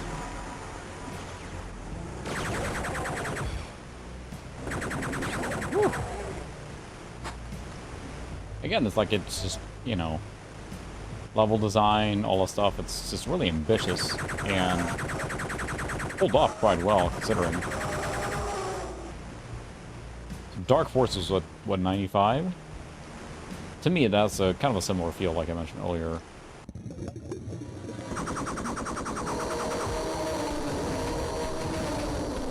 If these things could stop shouting at me, I'll be just delighted.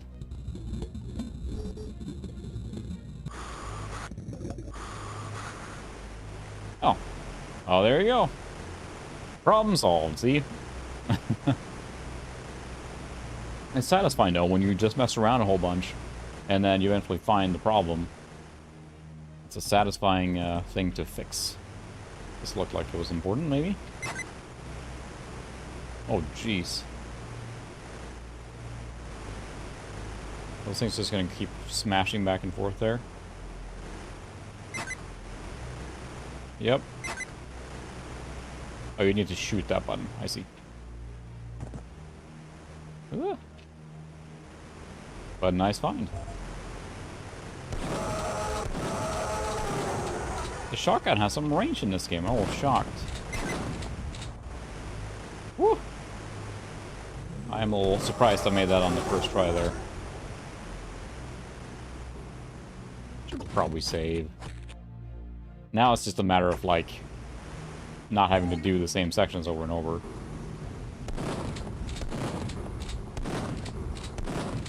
So it had to be something up there.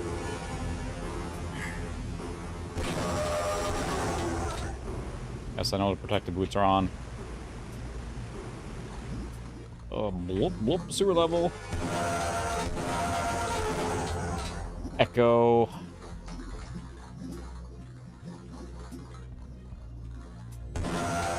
Some long levels, too. This has been going for quite a while now. And I think everyone had, you know... There were so many, like, custom levels made for this game, and many of them trying to replicate, you know, people were making their own house or anything. Look at that. Moving physical objects like that.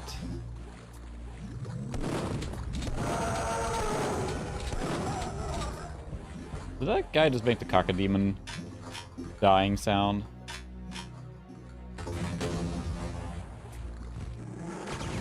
Piece of cake. Yeah, piece of cake. Alright, let's get out of this level. Aha. Yeah, that was pretty cool. It's a fun level, but boy, that was long. Found 6 secrets. That's a record for me so far. Mm-hmm.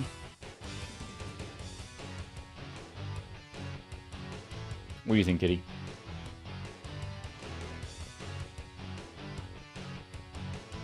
Good evening, Orbitron. Welcome.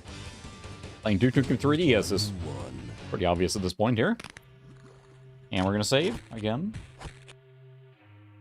Funny, because this part of the game, I haven't played in so long. I barely remember this here at all. It's a full sewer level. I watched so much Civvy now. For those that haven't watched Civvy 11's videos and reviews, he has a sewer count where it's just ding, new sewer. I think that's... This is the straight up sewer level. How delightful. I get it. You have to walk on the sewage. Monster closet.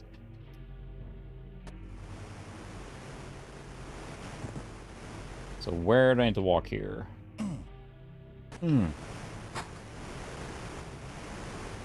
Big ol' switch there. Wonder what that does.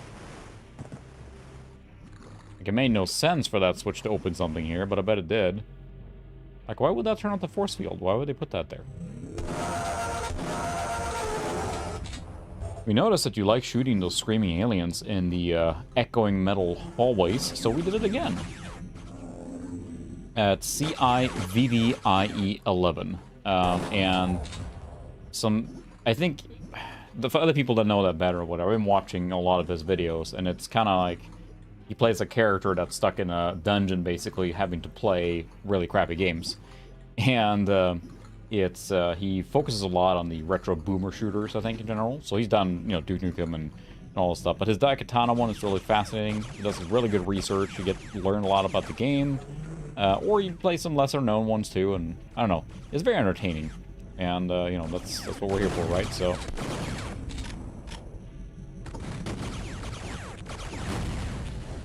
Gotcha. Hate those turrets. Oh, great. Lots of buttons.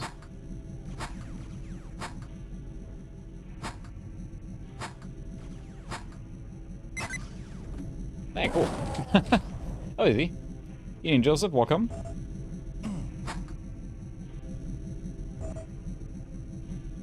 Well, I guess I got that puzzle. Alright. Go downhill again. The map is really zoomed in here. Sewers everywhere. But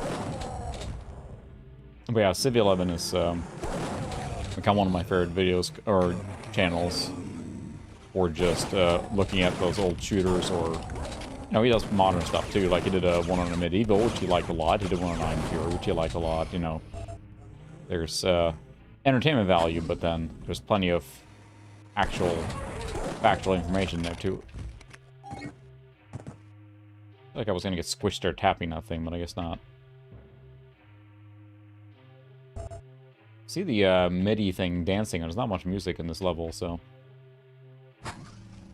Oh yeah, let's take the. Want to see what's going on here.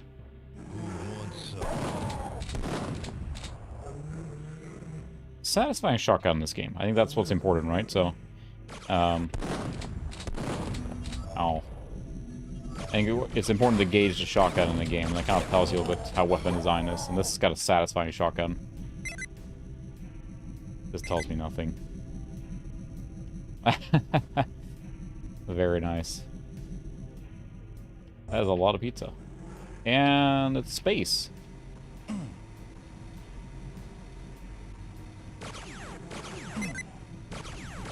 So why wouldn't it be space? Oh, that's right. We're gonna launch a missile here. Pizza sounds really good.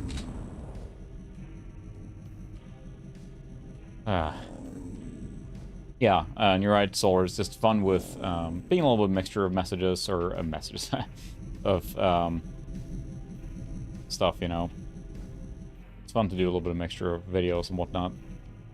So that thing is primed for launch now. I think it just opens it up so we can get it under it, I'm guessing.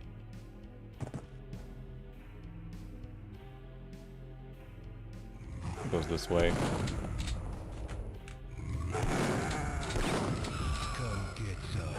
Come get some. Turn on the light, please. The key card. Ouch. Haha. That's cool. It's like really well-made level design. This is like, you know, part of the base game, right? So it's pretty impressive. You can shoot the switches. Night vision goggles that have been helpful earlier. Oh, well, this calls for a pipe bomb. Not like that.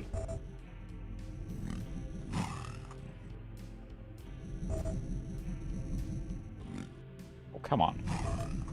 I will get this.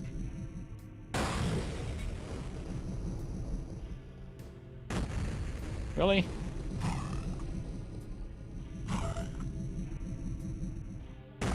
There we go.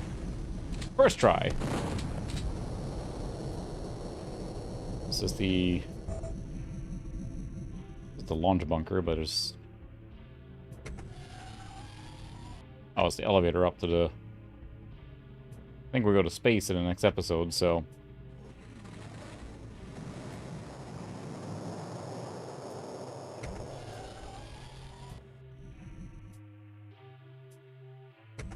Oh.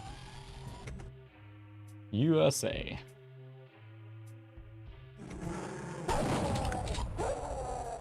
I think we go into the rocket. Yep. And I go to space. Let's rock. Let's rock. Gonna rip 'em a new one.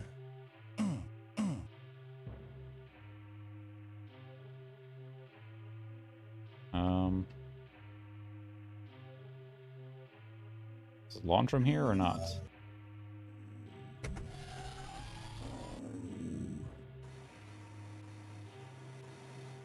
Again, I don't remember. I assume this was some flying douches here. What the? There we go. Launch! Or just exploded. Whee! Aha! Take that. Oh, now this opened up. Here's the elevator.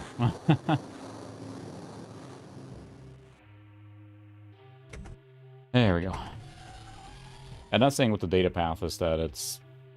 Enough people use it now, there's enough documentation on it now, and I'll probably do a video on it at some point, since it's my favorite. That's what we're watching right now, is data path.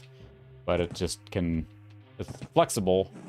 You do have to tinker with it a lot, but for me it's really handy because it does 15 kilohertz as well. You know, it supports just about everything, so... But, of course, there's plenty of scalars and stuff like that, too.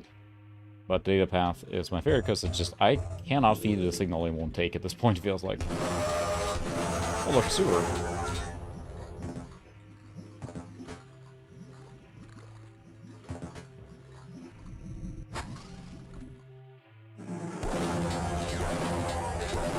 Shotgun is super effective.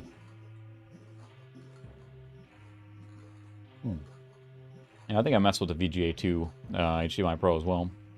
I had the first one.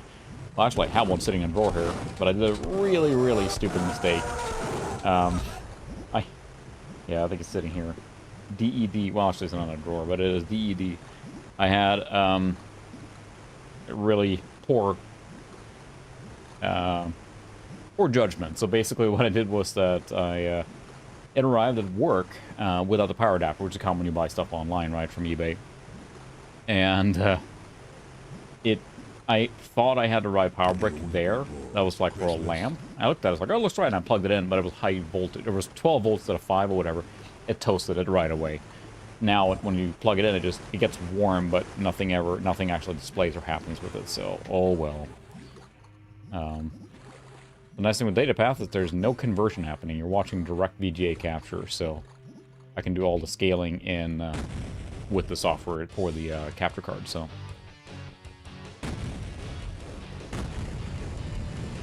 That's right, it takes a while messing with. I mean, in this case here, I actually capture audio separately. So the data path does not support audio capture at all. It's just a frame grabber.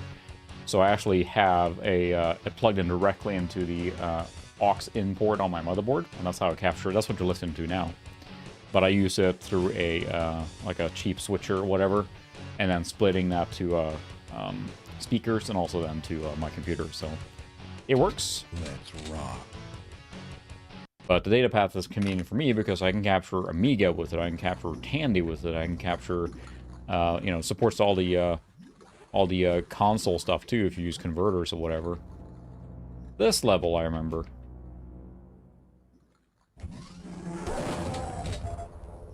Boots. Gotta have boots. I got to fall down here. Splush. Anything over here? Yeah.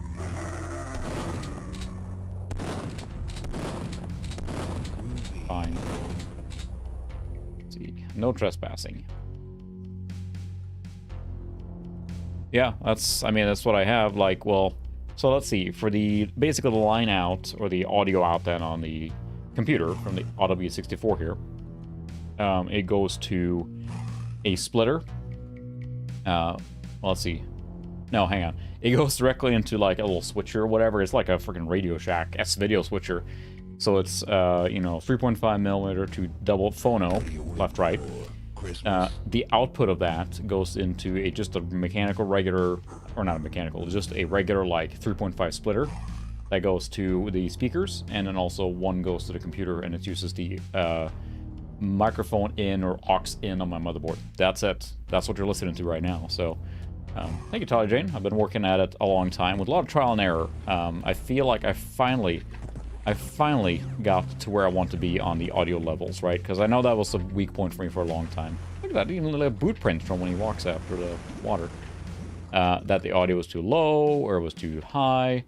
I feel like I finally got to where I want to be there. I didn't really take damage from the cactus, which I guess makes sense, but really. But it's a whole thing, right? You know, getting all that right. I will say, actually, I'm not sure if many of you know or are familiar with the website retrorgb.com or not, but they have mostly console focused so far, with like news updates for consoles and things like that. And I was approached to, or not approached, I invited myself basically to become a contributor. So I'll have a post go live for that tomorrow, and I'm talking with the guy Bob from RetroRGB, which is a super nice guy so far, to do a little more contribution there as well. So you'll see that post go live. I'll probably tweet it because I am just fanboying, because I'm a big fan of Bob himself for everything he does for retro community. So it's going to be really cool to be part of that website and contribute. So, but I would like to do, when I can, a little more information about this kind of capture for DOS PCs, because they don't have a ton of that on that website. It's mostly for console stuff. So I would love to have a little more information on I was going to say, on, you know, the trials and tribulations I have had with my stuff, capturing, yes, and I will be them featured in the weekly RGB video, so, and, for next week, I think. It should go live tomorrow, maybe, that post, I think. Holy shit. Holy shit. Language, Duke. Well, that's still coming down there.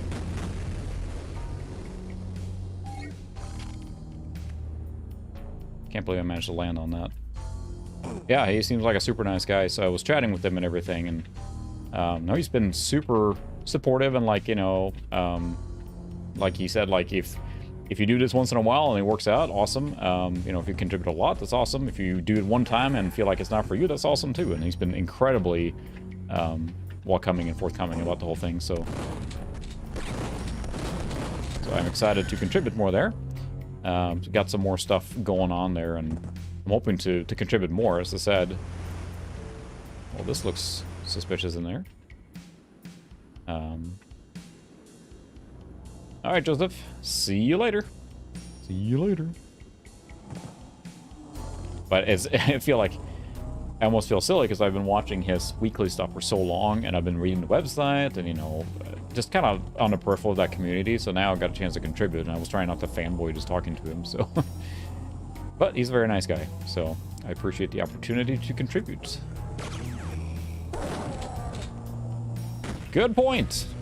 Thank you. That was a long time there. I forget there's no autosave as you hit certain milestones in there, so feel free to remind me anytime. I will not take it personally. And clearly, Solar, you know me very well, that here very, very soon there would be a very cheap death, or just, you know, or skills from me that would invalidate a large portion of this level. And here we are. Sneaky. He was hanging out in here? I guess so. Alright. So I'm now playing this game on autopilot, but it's still... There's something special with build engine games. I don't know what it is, but just a charm. It has that perfect, like, mixture, I think, of retro... Hello. No, I'm not buying anything. Retro and...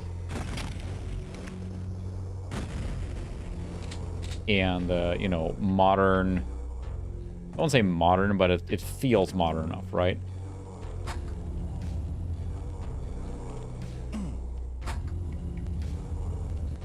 Groovy. Groovy. My goodness.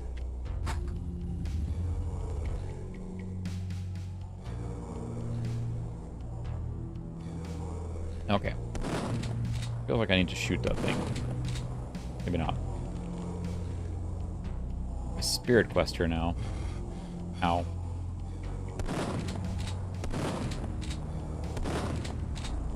Can I not shoot that? Nope, I cannot.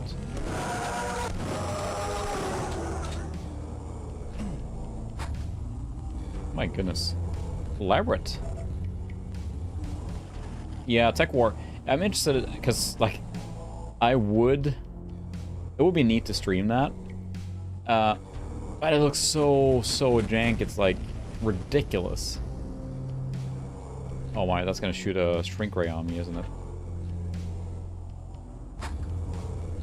That did something.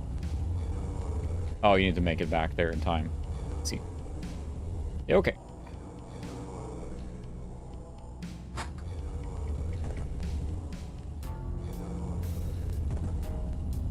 I do have jetpack, you're right. I keep forgetting about it. We're gonna make it the natural way. Ugh. Yeah, fair points. Oh, I got shrank.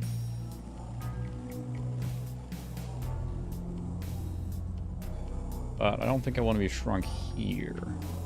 Right?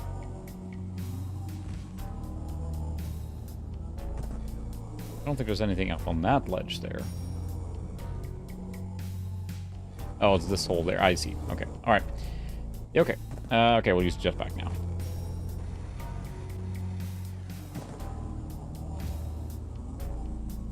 Come on, do it. Shoot me. What are you waiting for? Oh, never mind. Come on. How am I missing that?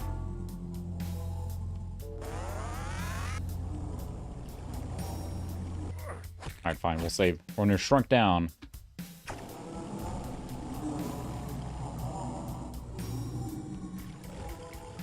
And enhance. This is a bit of a maze-like level here. Or a bit of, it's very maze-like, so I'm back here now. So what did that do? I guess I can get down here now? Because this is this whole glowing area here. Has color lighting. Oh, it's lava. Of course it's lava. Where's Oz when I need him?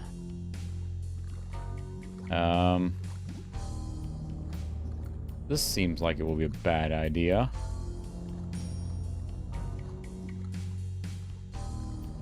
Oh, it did save here, so... I forgot I have jetpack. I just activated it in the air.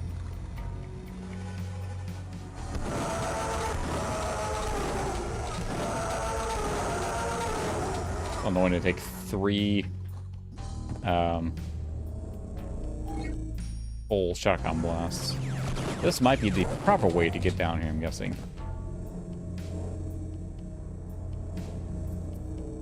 What a maze level. It's complicated. Ooh, that's right. Spaceship.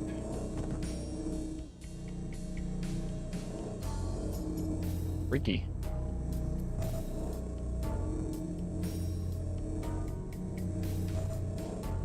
It's weird. These like sharp angles are making it really hard to navigate. Like the very tight up and out, for Pete's sake.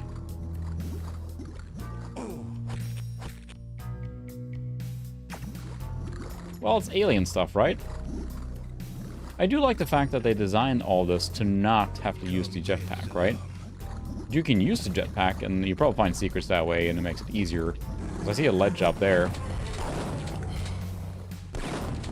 I just fell in lava, alright. Thought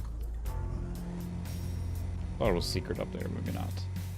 Just fly on top of the spaceship. Aha!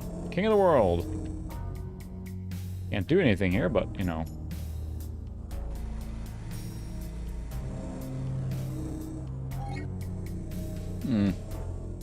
The fact that you can do pretty much everything without using jetpack, I think is a good testament to the level design. So now I'm like stuck on the spaceship here. Bye.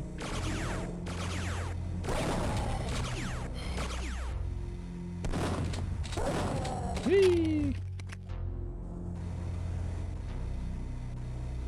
Let's get back to where I'm supposed to be.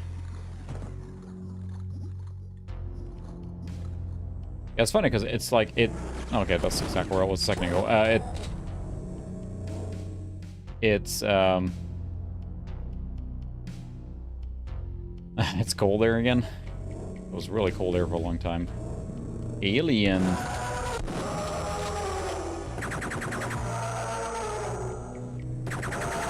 There we go.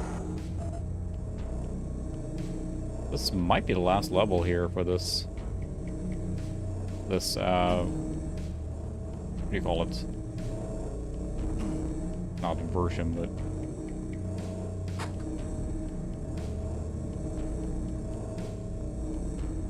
down into the hole we go. Whee! Ooh, just flat out landed, huh? I mean, this is a huge level considering this was, you know, 96. It's actually quite impressive. Yeah, I think we're gonna fight the boss here now. We get to go to the next chapter. Come on, Henke, playing Duke Nukem 3D.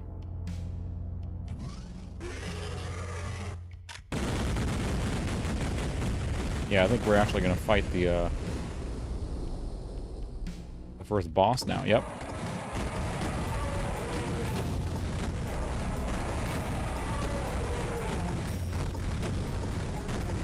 I'm kind of cheesing now because he's not coming over here, I guess.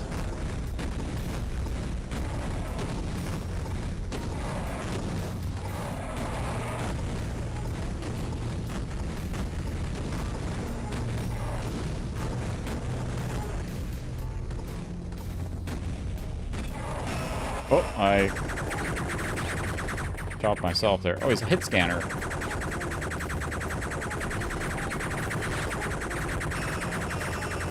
Can I outshoot him?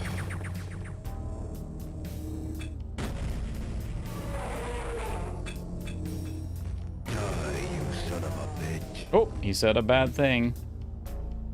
There we go. Chapter 1 beaten. And this guy's just kind of a general, right? So, oops. Nukem, and I'm coming to get the rest of you alien bastards. I'm Duke Nukem. I'm coming to get the rest of you alien bastards. Easy difficulty, of course, but hey, we made it through here. So that's the first part of the game. So that was chapter 1. Now we can go to chapter 2. After wiping the blood and brains from his boots, Duke explored the alien ship. Monitors showed a titanic alien ship hovering above Earth, with dozens of smaller ships offloading green cocoon-like pods. One showed them in close-up. They all held women still alive, just like the ones Duke encountered. Duke glowered into the pale screen, green monitor light and set the auto-destruct sequence on the alien ship. He stared at the screen once again. No one steals our chicks, sneered Duke, and lives. Yeah. Gonna rip him a new one. I'm gonna rip up my new one. And back to the main menu because we beat that that one. So it's the rip your head off and do something to your neck, which I believe he does too.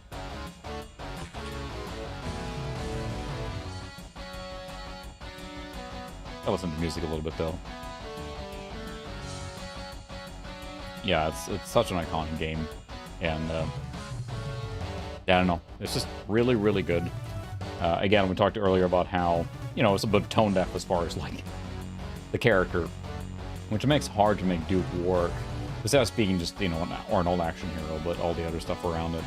But I feel like the Ion Fury is it's a good, like, you know what, this is a handoff to this kind of game. Like, that sort of modern game I think is awesome.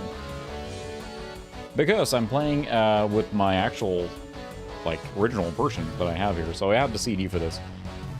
Excuse me, but not the big box. So that's why we're basically playing on this, more or less. So that's why we're not playing the Atomic Edition, which I believe has another chapter, right? Because this is the original one with just the 3. And we won't make through all 3 of them tonight, but you can see how far we get. So now we're in space. Because why not? Nobody steals our chicks and lives. Nobody steals our chicks and lives. You go back in your chip here, I believe. Yep. You want some? This is what he came flying in here now, including some light reading. For the trip.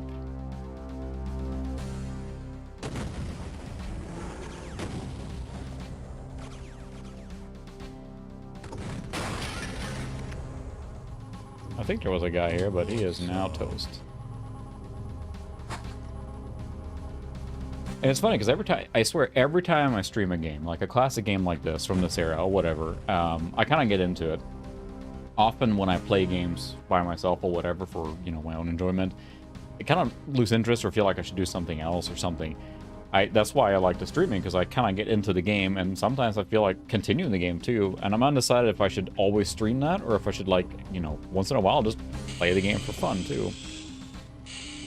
Oh, it sounds like a lot of alien sounds here.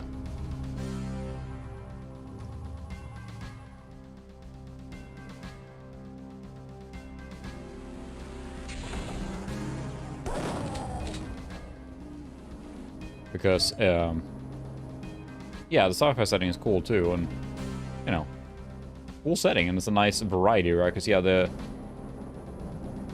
real world stuff is really awesome, but then you get to this stuff, and the sci-fi is really cool. But it makes me like, I remember, you know, you would get a game like this, and I don't have the key card yet, and you'd play it all the way through. I mean, that's what you did. You just had one game and you did it. Now, the problem with retro almost, let's say problem, I mean, it's a good problem to have, I guess, but we can basically play, like, virtually every retro game we want, and the same reason it's difficult for, say, a flash card on a console, right? Once you have, I mean, first time we run into these guys, when you have access to virtually every game, it's hard to pick in the same way. Apologize for anyone that's sensitive to, flashing lights here, because there sure is a lot of that. Hail to the king, baby. Hail of the king, maybe. Oh, you're getting a pipe bomb. Pipe bomb right to the face. Not that one. You jump pretty good, too. Splat. Yeah. Welcome, Gwack. Haha. Yeah, look at that rendering of Earth there. It's still pretty cool. I mean, I'm trying to think of... You need a much more powerful machine than would have been possible for this era to run this game at the high resolution, 64 KB. Whoa, that force field hit me bad. 640 by 480, and I don't know there's any machine from this particular era when the game launched that would have been able to handle that. Interesting enough, we have the stuttering going on again, and it's just the first level. It was when we played earlier too. It went away after I played, clearly, but then on the first level it was stuttering, so we'll see. I'm not sure what's up with that, but whatever.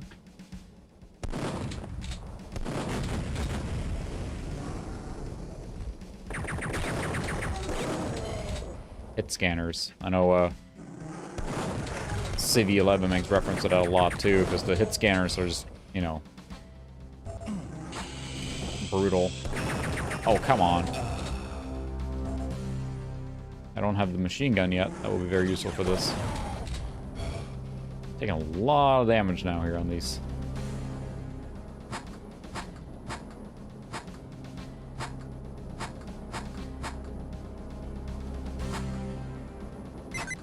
Oh, got it. First try. I'm just gonna... That hitch there. That was not the stream. It was the game literally pausing. And I have a feeling it's something to do with sending the MIDI signal or something. I don't know. That did something. I don't think I should fall down here yet before I have something more. My goodness, running the build engine at that resolution must be really tough. Oh. Yeah, that hitch in there was not. Yeah, you can probably run it really high, but I'm trying to think for a Pentium 1 machine to handle this, it wouldn't be possible, right? So, much higher, because as soon as you switch to 640 by 480, you need a faster processor. Yep, it was definitely shareware. It was the same thing where they released one episode first, and then you could play it that way, so...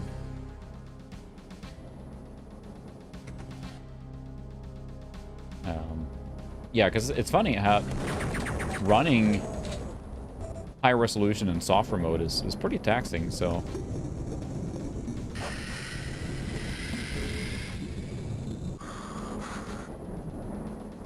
Of course it's underwater. Space shuttle is hanging out.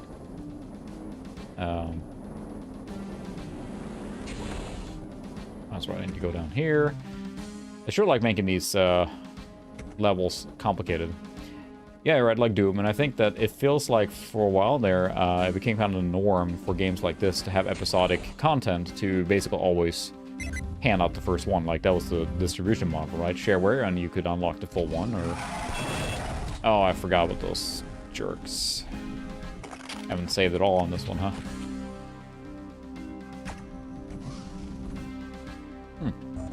Alrighty. So used to those huge levels now, this one's quick, so... Because, I mean, software rendering on that level is heavy work for the processor. It's not something that just, you know... It's, yeah. Kicking up the resolution like that is very, very tough. Because, you know, the GPU in most games would offload everything and run it there, right? Doing it natively in CPU is brutal. Hate those things. They explode on you, so... Shooting me.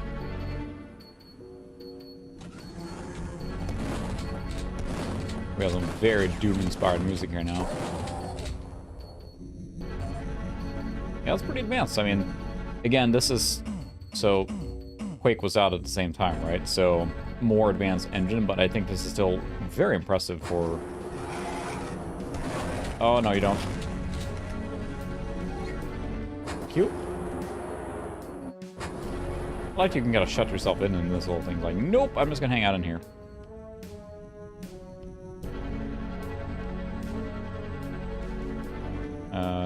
This not... No, this is New Way. That's a force field. I can touch that. It hurt me a lot last time.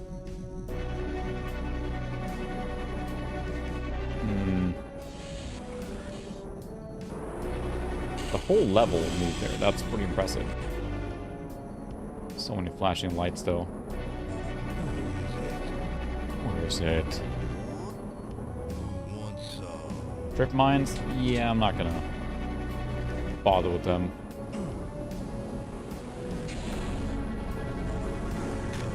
Ah, the priest thrower. Now we're getting some interesting weapons here.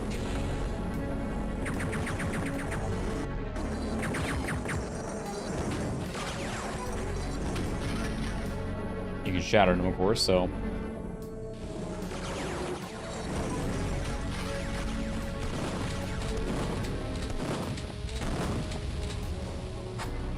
Goodness, that is... Okay, so the area is open now.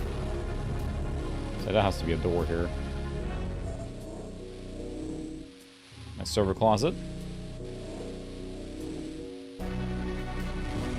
Oh.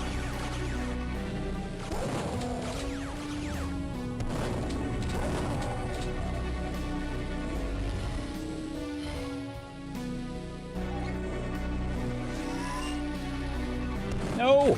Ah, stupid things. Just trying to get the machine gun. There we go. Alright, let's save. Goodness. Alright. Where was that door? No! Ow. These things stink.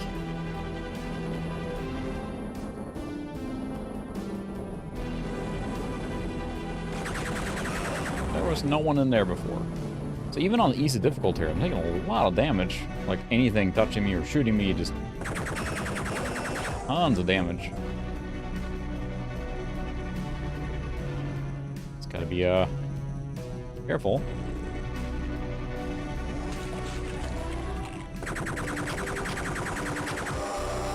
Say, careful like that.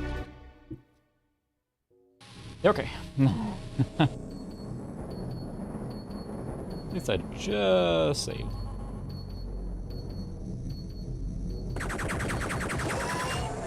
Oh.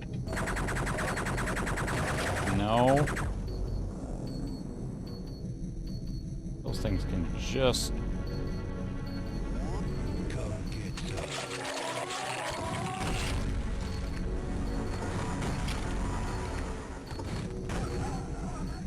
Two rockets in the face. Oh, we got those little things. Getting pretty intense there now. Whew. My sort of funny is you play a game on pure keyboard. My hands started to hurt a little bit because I'm not used to just that turning, because you're used to, like, you know, tapping to move a little bit, but the fine maneuvering and the constant alt, the strafe and everything, it's fine, it's fine. I will suffer through for the enjoyment of my crowd, but it's just funny, you're just not used to it, you know? No, where is that thing?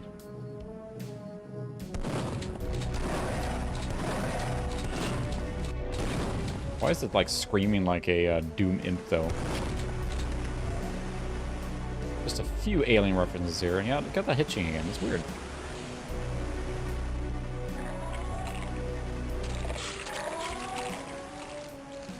I'd like to not go in there. That's get off me.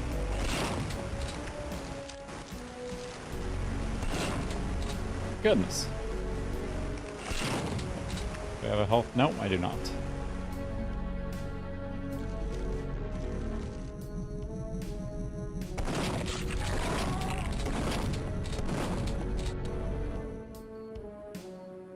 Blow it out your ass. Blow it out your ass. So edgy. Alright, so I got the key card to get in here. Or we save.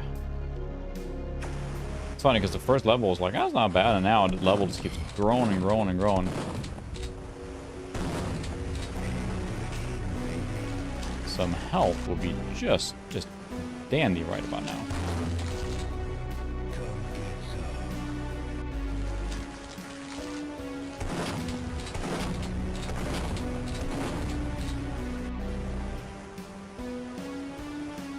So that did something, I guess. Sure. It's a very Doom music now. Yeah, I'm not sure what's up with the hitching there. It's really bizarre. Maybe the little flash hard drive we keep talking about so much is a problem now, but who knows? Geronimo again. Whoa. Some health, maybe?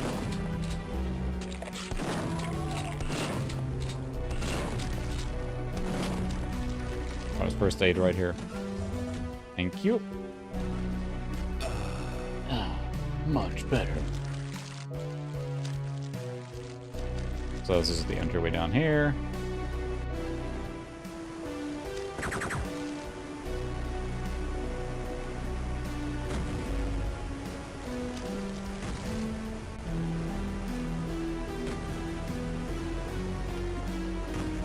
Trying to see if there's anyone down here. Come on. How many bombs did I throw there?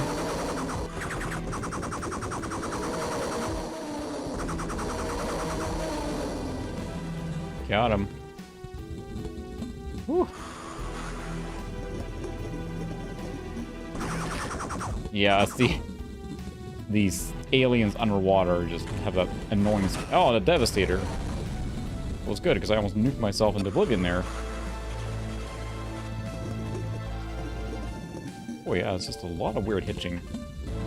Maybe the MIDI, it's waiting for the MIDI signal or something, but it seems weird.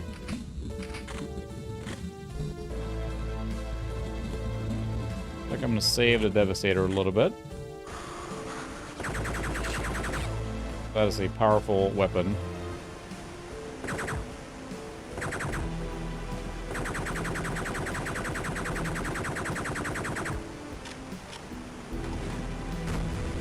I want one of those. Yep. I think we're gonna get the Shrinker soon, which is a neat weapon. I like that this game went a little more... Is anything here? Yeah. Uh-huh.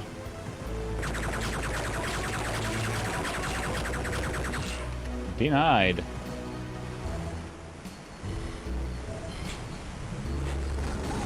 End of level. Thank you. That level part wasn't as fun, I think. It was a little weird there. Finding some secrets. Let's rock. Let's rock. Right into it.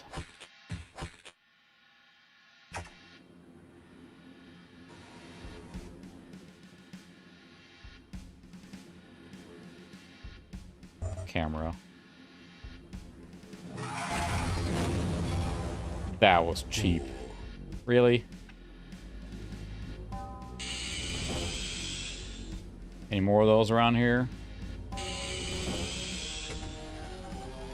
Oh, it's a big elevator. Oh, hello.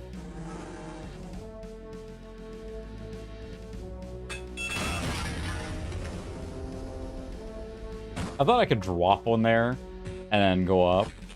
I was mistaken. At least I can get this stupid thing now.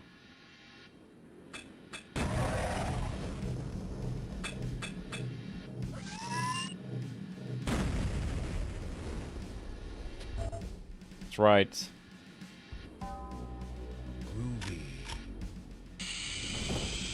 Yeah, the drones are so irritating. There's so many of them.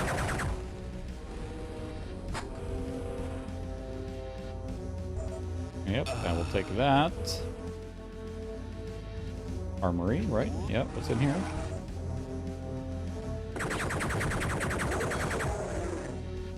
Everything's just taking so much damage now, or they're doing a lot of damage, so. Oh. I don't want to use the Devastator here, it's just gonna, like, blow me up, too. I'm using a shotgun so much now. My go-to. Devastator is, of course, incredibly powerful, but oh, I guess they got the shrink right, too. Evening, Ben. Welcome. Oh, hello. Ow.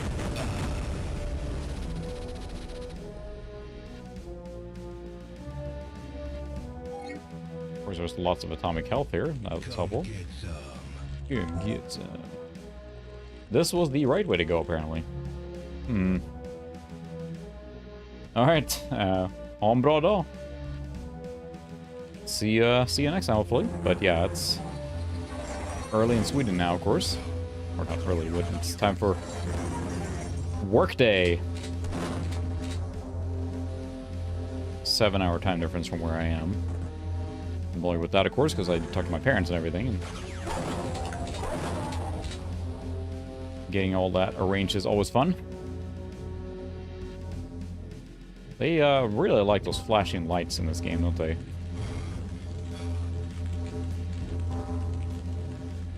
So that's something.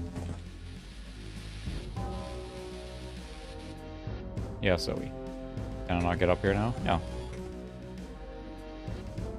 I feel like there's one of those jerks waiting here somewhere.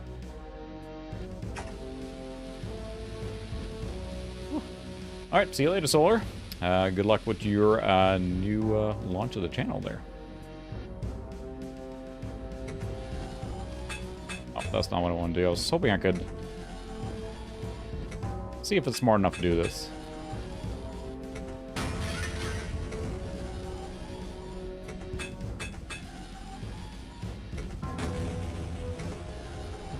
Maybe they don't light up until I get down there. Yeah, okay.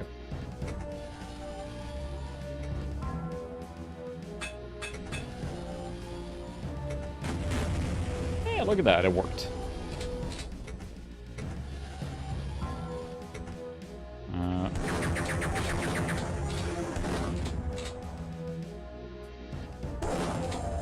I see you.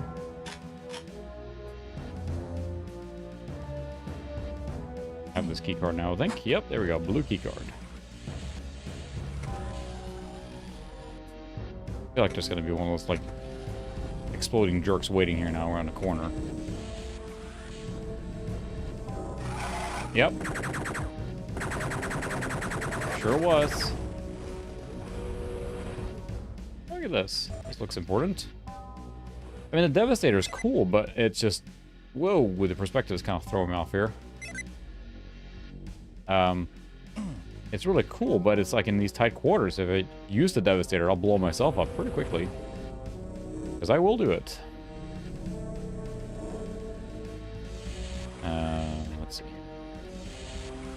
Oh, fuck. Oh, that's... Ow, I shot myself. I shot myself. No. But I did not shoot the enemy. Alright. I was kind of going not autopilot, but I'm kind of flying through stuff now. That is not... Alright,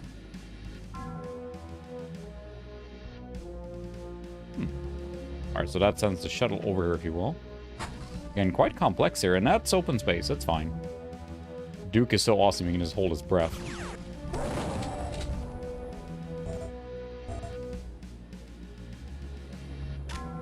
And shows an amazing creativity in also understanding what the engine could do even back then. Same time. That's fine. Our little corgi doesn't snore very loud, so... Well, he still snores, but... He's not a very big dog, so...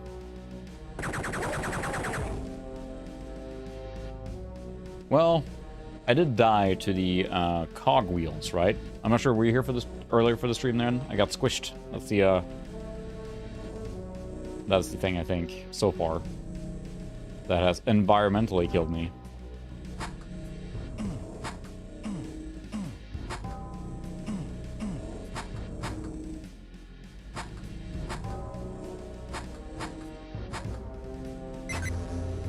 You got it. First try.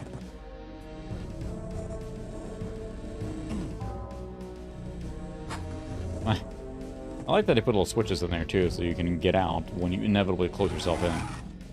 Oh, it's just cheap. It's so cheap.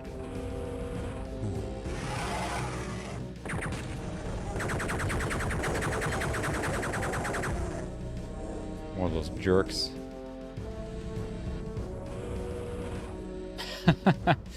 Yep. It's a random key card. And to get into the supply closet, go find the key card. I don't know. It's through like 6 tunnels, 400 goons, and you have to pick up the rocket launcher, and then you have to jump off a ledge and swim underwater. Then you get the key card, and you just gotta make your way back, and then you can get the supply closet.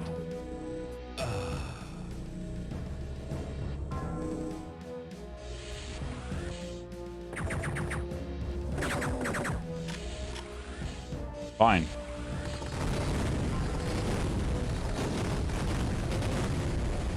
Yes, the Devastator is very effective, but you gotta hit 2 apparently. Let's see, most ammo for this one. Get down to save again. I know I'm save scumming here almost, but I just... Not one of these. Oh, that's where I came from, right? Oh, I have to go back now, the yellow key card, so... Yeah, it's kind of like... I guess it's spaceship design here. Come back. Whee. Which is, again, why I really think that using a pension machine of this class is a really, you know... It just kind of works, and it's... You can play all these DOS games from this era very well. Now, I mean, I played this game, I think, on this...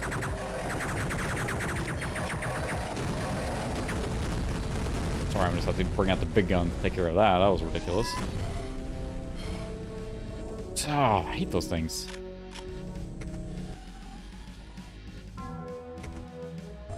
Health pack, thank you. So yeah. Oh, there we go. I'm on the bridge of the ship now, I think. Oh, it's got a big guy. And I'm out of Devastator ammo, so I have rockets. I think he's stuck on that corner, so we'll milk that as long as I can. There we go. All right. Save. Ah.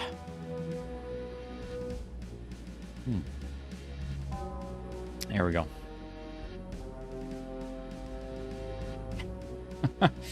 I'll say, rubbing with that pen there, it's like, you can have your employees like, oh, should I grab that? I don't know, it seems like a trap. It's like, no, it's fine, take it. They take it, of course, the door shuts behind, and all the walls come down, and there's like machine gunners. Alright, where is this thing? I heard the sound it made. I heard it.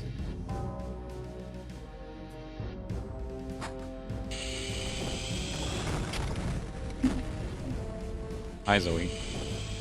Ooh, I almost got squished there. Do you enjoy the microphone, Zoe? That was a great ride here. See if there'll be something else fun here now. There's got to be one of those things around the corner.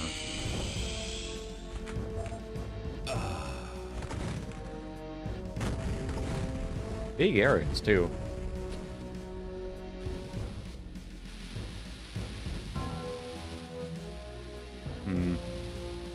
That's got to be the bridge there.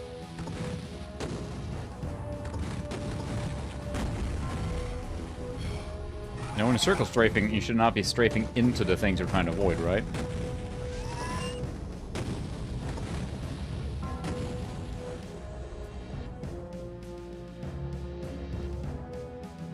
Boy, those things are annoying. I feel like the machine gun is the best defense against them because it just hits them regardless of where they are. I think that one blew up. Well, this looks important.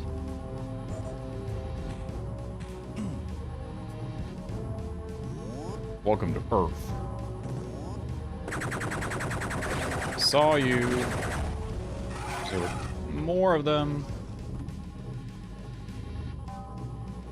God, those things are annoying.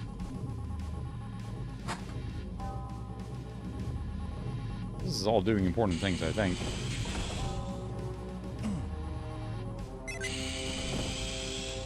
I bet it's like a reactor room. Did I open that? No. Denied. Taking damage. so that opened up something then, right? For Pete's sake. Those things are terrible.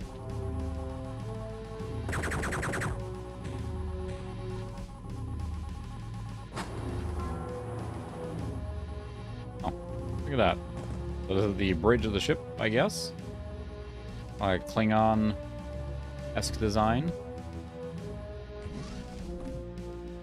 Well, just steroids hanging out in the closet? Sure, why not? Now we just need to get to the thing, so...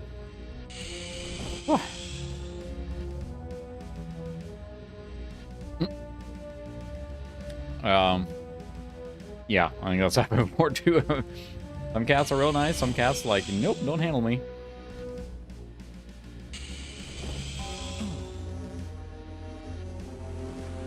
Okay, so this is what opened here. I'm gonna save.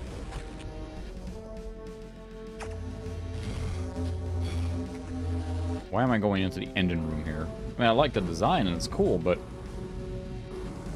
what's the purpose here? Guess I'm self-destructing it. Authorization 7 Sulu 8 Picard. No.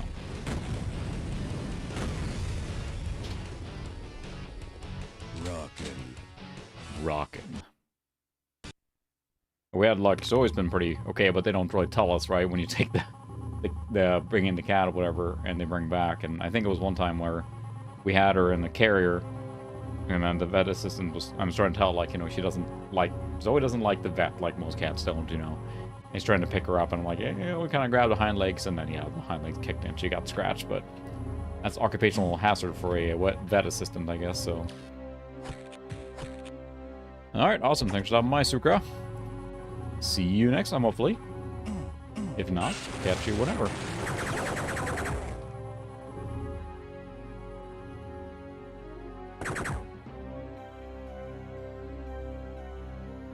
Uh-huh. A lot of flashing lights.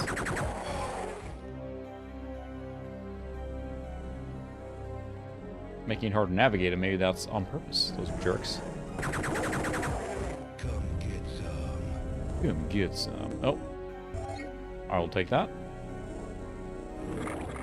Like I'm playing XCOM now here. Sploosh. Oh, come on. Oh, ow, ow, ow. Ah. Oh my goodness, I'm not rocking this level here.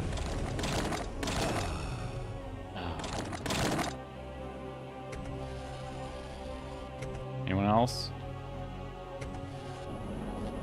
I have a rocket launcher, and I'm very afraid to use it. That's kind of what happens. Like, you get these things that have high explosives, and as soon as you turn a little corner, then you smoosh. But now we know a little bit more where the things are.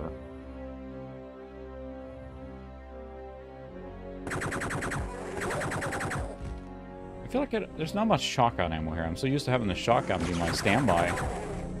But I don't feel there is any shotgun ammo around here. RPG ammo.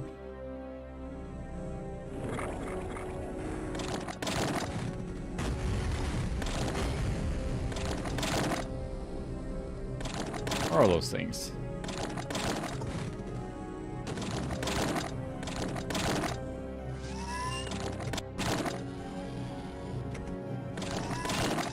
I think they exploded. There's one flying right above here. They mostly come out at night. Mostly.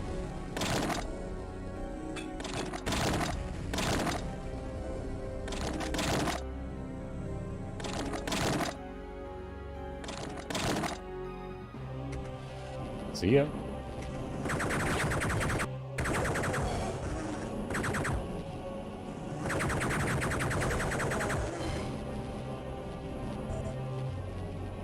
Whew. I feel like I can probably jump in there, but it seems like a bad idea. Alright. Yeah, I forgot to sound nice, like, you know, the dog doesn't eat things that make his fart smell very good, to say the least. Like, what is that? Oh my goodness. Who wants some? I was not prepared for that part of dog ownership, let's just say that. Squish? I walked on something. He is tiny, but his farts are mighty. A switch here for this door. Nope, I feel that's a puzzle. They do love the flashing lights. I apologize for that if there's anyone who's sensitive to that. Boy, they sure like it in this game. I have to get in there somehow. Probably have to jump into those things. It's saving time. Yep.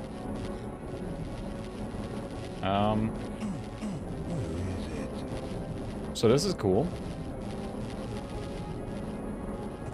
That was not the right one.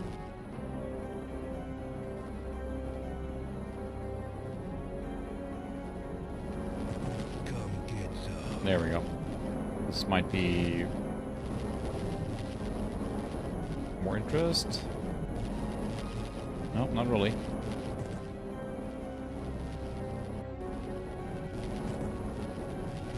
Oh. I almost got squished there. Huh. I feel like I need to get into this room here somehow, but none of the tunnels there led into it, right? Hmm.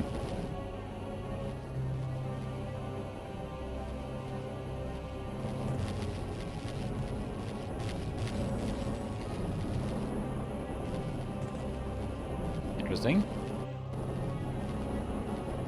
Oh, there's a thing in between here. Hmm. Oops. Like I'm gonna get squished any second here now. But maybe there's on the other side is the same spot here. There's a way through. Oh, you can shrink here. I don't think I have a shrink ray, right? Now it's on... Don't know the shrink ray. But you probably have to go in here to do that.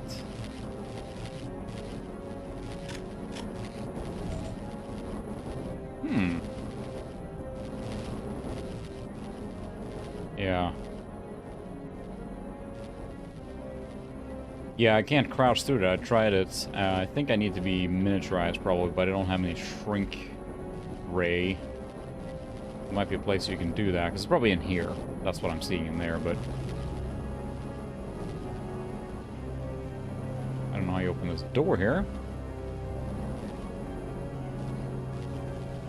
Guess we'll go back a little bit and check in case I missed something. Not sure if anyone's played, I don't have a jetpack, right? No, I do not. That's lava. Squish. Oh.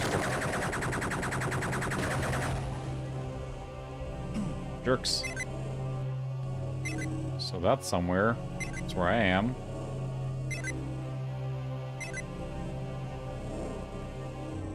I wonder if any of those, like, things that were going down into the thing also have a thing. You know the thing with the stuff with the thing? I wonder if any of those things that were going up and down have a thing on top of them that you can ride up to.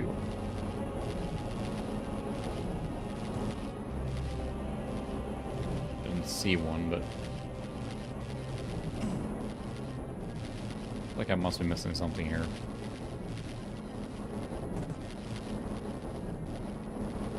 Protective boots are on. Whoops! I got squished. Oh, gross. So that worked out well. Alright, well, I'm back here anyway, so...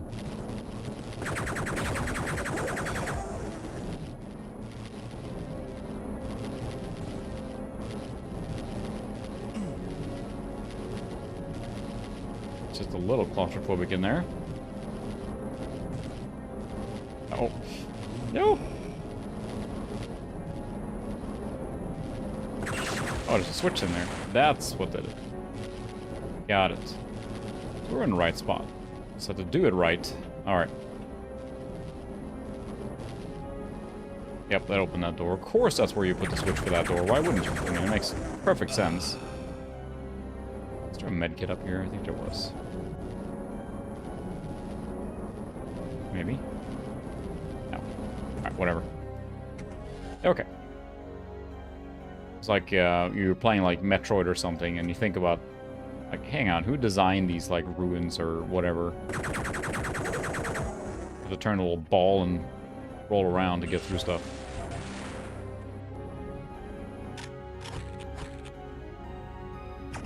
Alright, I'm playing on easy difficulty, but I feel like I'm still making actual progress here now. Well, this looks terrifying.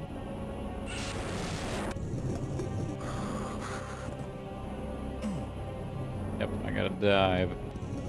Dive, dive, dive.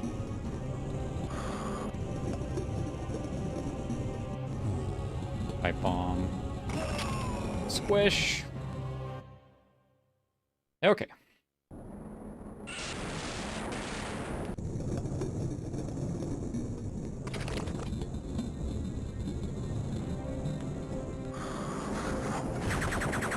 Really?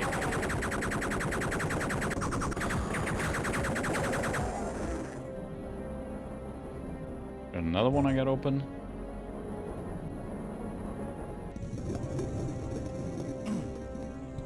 These health packs here.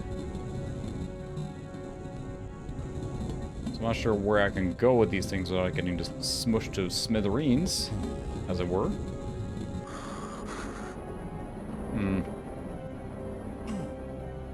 That just opened part of it, so there's got to be something else down here, right? It's just me flailing around here now in these games.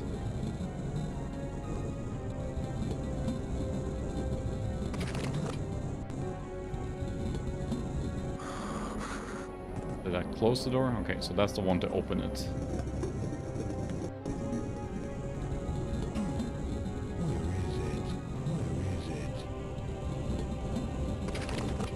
Oh, I see it just... Ah. So there's one of those. Is there one on the other side too? Yeah.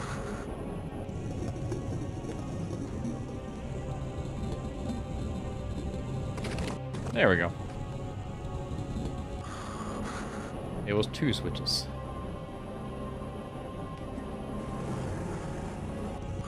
Some new monsters, of course. Do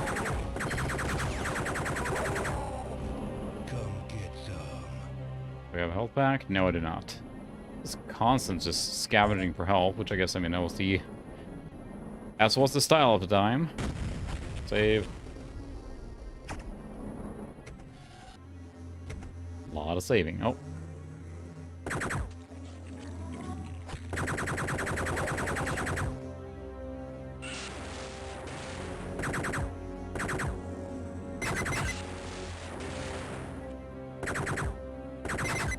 Whee! That sounds good.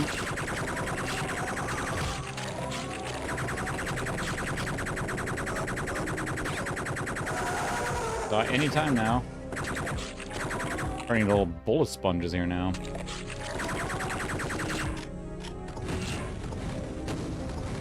Time for the RPG. That's the worst that could happen. I know what the worst things can happen, but... just that. This sucks. Boy, it's a lot of back and forth on this level. This is the easy difficulty too, I might add, so...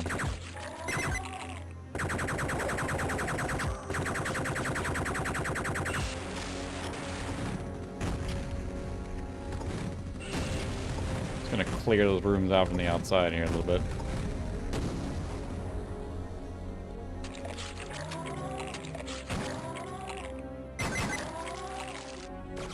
Uh-huh. Oh, for...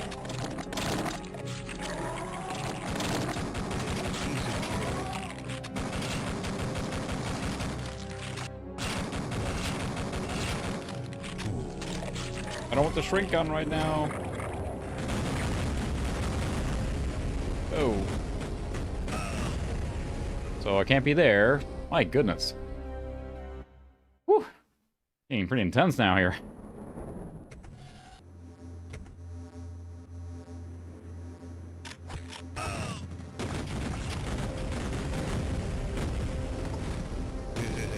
What a mess. What a mess.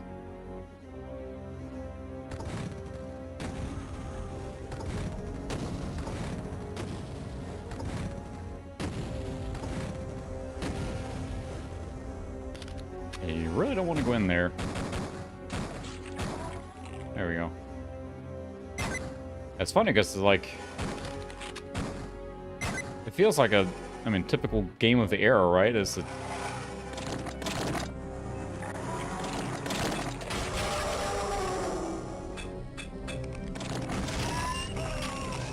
Jeez Louise, this is easy.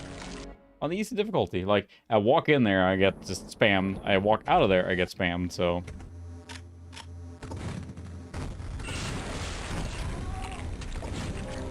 Suck it down. Suck it down.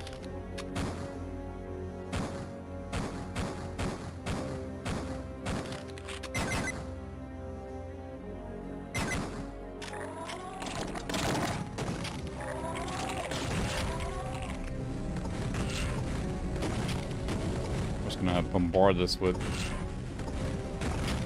rockets here now. Come get some. Alright, we're gonna save. I won't do the hallway again.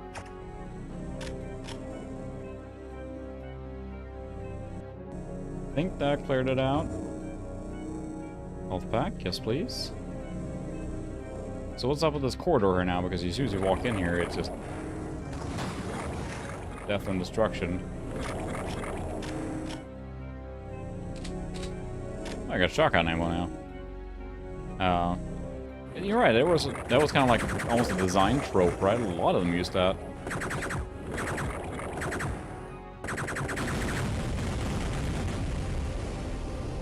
Those things are the ones that explode so much.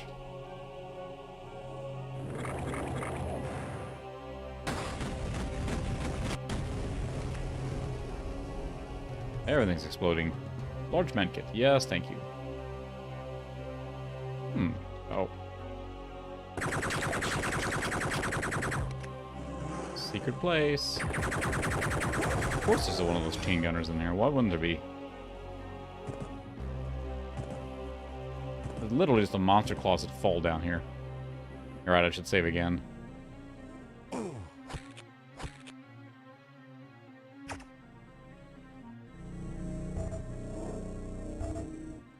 Oh, I have to kill her to get the... Sorry. Atomic health. Had to do it.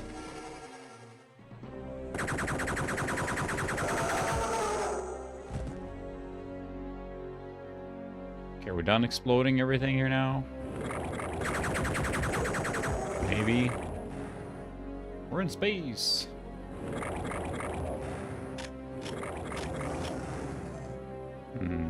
Let's see. Oh, satisfying. Whoa, that is a fast elevator. Feels like there's gonna be one of those, like, annoying, chasey, explodey things here now.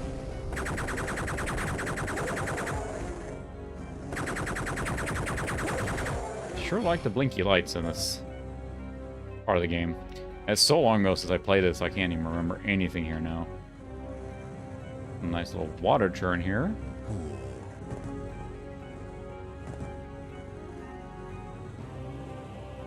Can't open that. Getting complicated now. Is there a switch down there, maybe?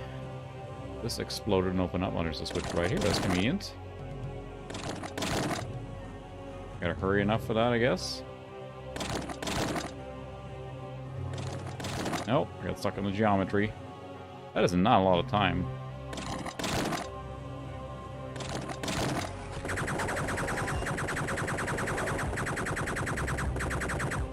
Where are they? I hear them activating.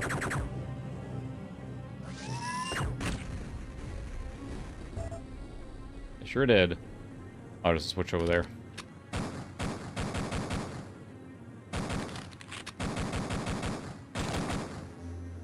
First try. I have shotgun ammo now, so that's nice. This looks fine.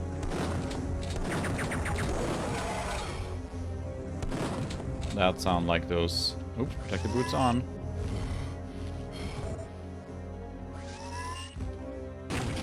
Yeah. Holy cow.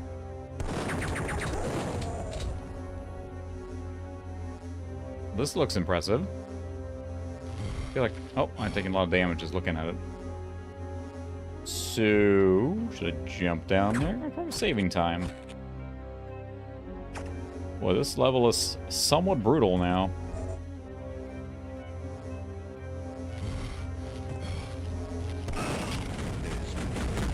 Alright, so I should not stand in it while I shoot it, is the moral of the story here.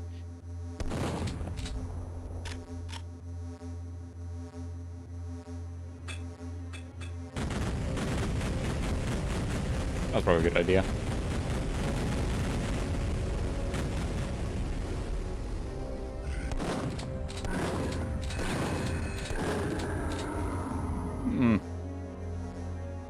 Yes, I did use a pie bomb. But yeah, it was super effective. Whoa, fast elevator.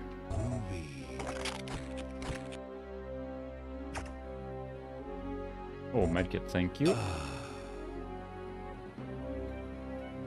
Is this the boss for this already? Or switch over there? I can't see. The leap of faith.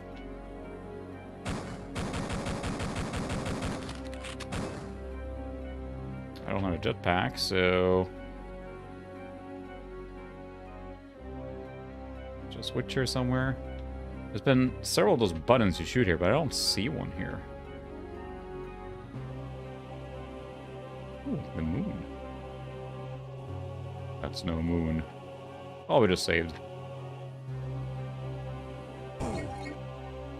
Whoa. Is this actually a spot you're supposed to or not supposed to land on here? So it just takes you down again. Whoa. That's gone. Oh, my goodness, they have a... Yeah, that's true. They could have had, like, just whoo, something falling past or whatever. That would have been pretty cool. But what am I missing here? Because the other ones have had, like, a button to shoot. Is there a switch somewhere else here?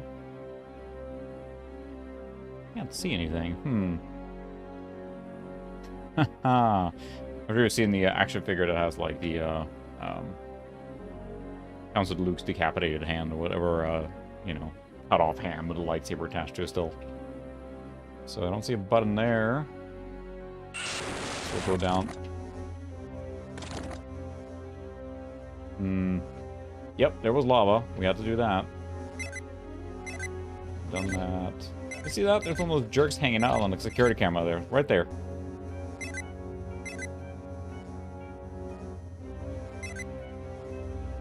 We wrecked the reactor. Properly wrecked. And that was all that was to do in here, right? Is there a switch somewhere to... Because I think that's the boss up there. That would be a nice place to end if we manage to kill him. I don't see anything else up here.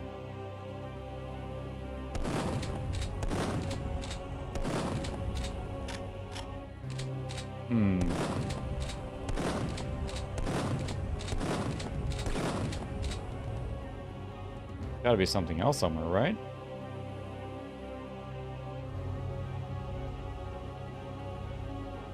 Don't see any buttons to shoot, nor do I see a platform even. There must be something else to activate somewhere. There was this here. Where do you go from here?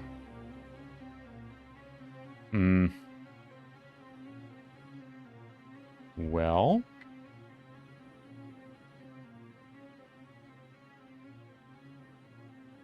There's no ramp to jump to here, right? This is where that perspective of the, I don't have a jetpack, unfortunately. Oh, I do have a jetpack now. I am so smart. Thank you. Oh, come on.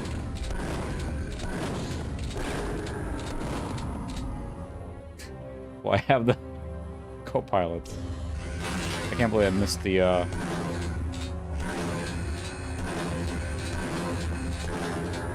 can't believe I missed the jetpack. Again. See, I would just be getting stuck in this game if I played it by myself, so... Cool.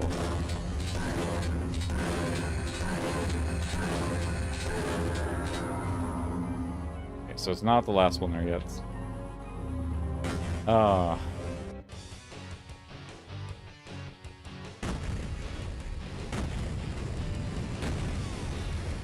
Okay.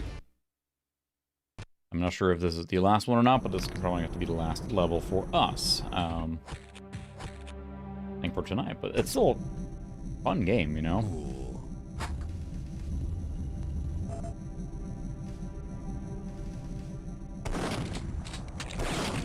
Why are eyeballs coming out of those?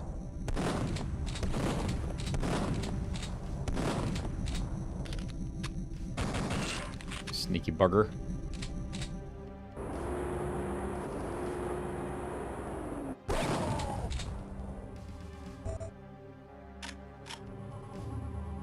Okay. Oh, I can get in the control room. Alright. Getting a lot of resources here now. It seems a little sus there.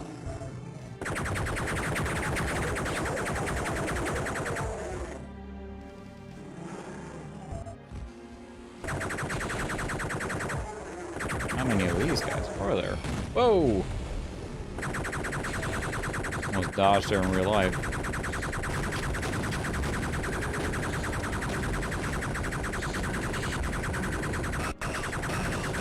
Whoa, whoa! Jeez Louise. Alright, well that was not the right way to approach that level. Try that again. Come get some. Preferably a little bit less death. Piece of cake.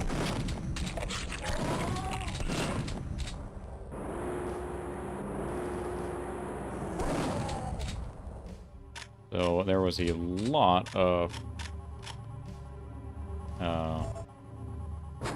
heavy-duty bad guys in there, so we will use this. Should make short work of them.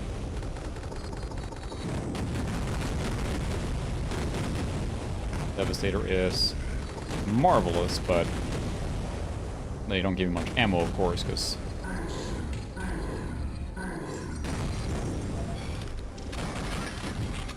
who's still shooting me? That one's up there too? Those jerks. There's one up here.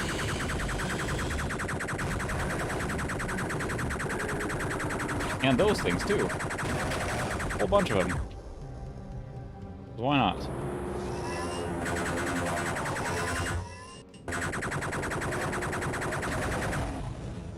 Jeez. Rough stuff. Does that thing open the door? It did. Room service.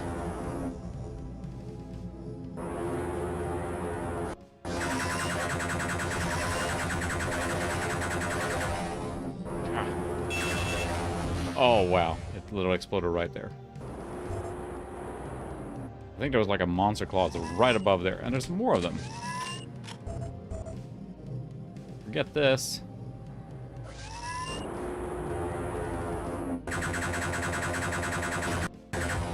Spawn them in there now. Fine, I don't need it anyway.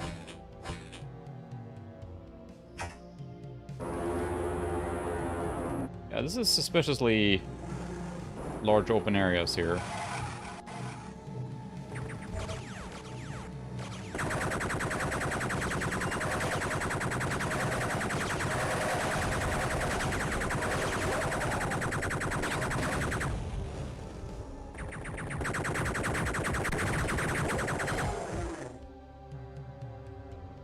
Okay, I have no key cards. Have to go in there, I assume.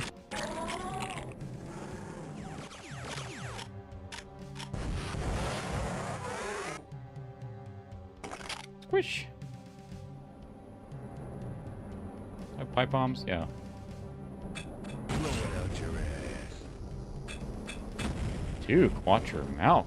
Haughty. Haughty language.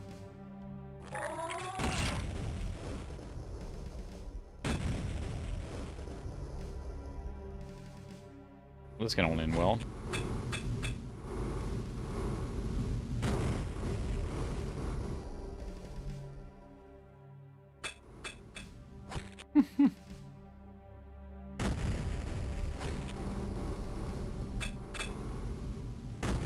Oh, I just think it's just a thing that's shooting her all the time.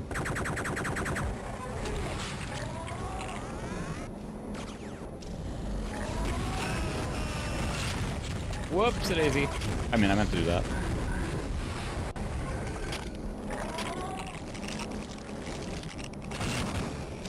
Do I have health back? Yes, I do. Thank you. We'll make it through this somehow. Pretty intense, and I'm playing on easy difficulty again. This is a reminder.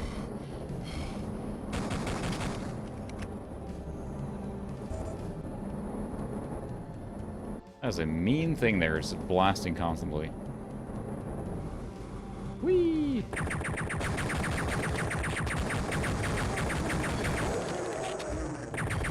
Oh, for Pete's sake.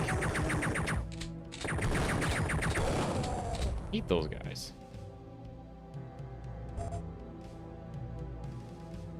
Like, give me a red key card. That was useful here somewhere. Up here.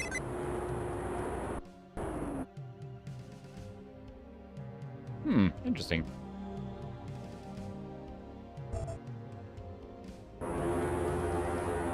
Oh, I see the big guy right there.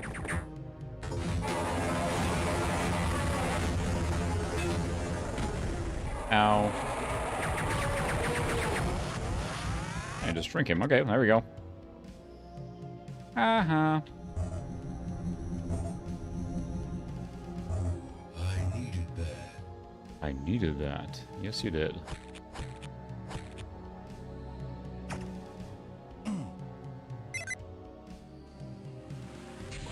Okay. Extremely sus in here.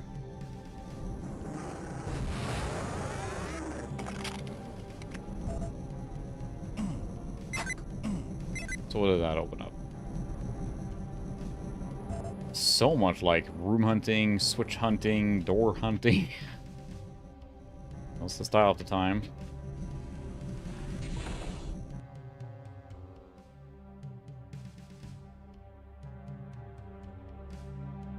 Back to the beginning area, maybe? Where was that?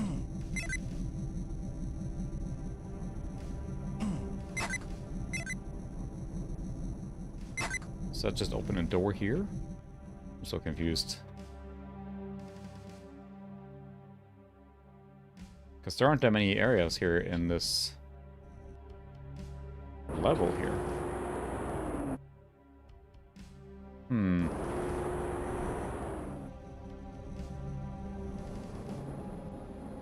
Just the middle.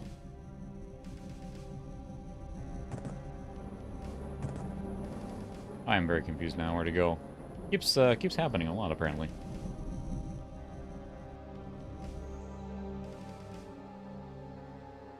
We open some other door. Oh, here we go.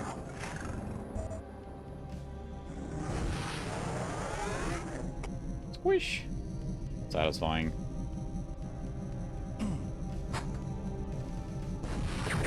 Oh, for Pete's sake, two of them? Damn. Wow. Brutal. So, okay.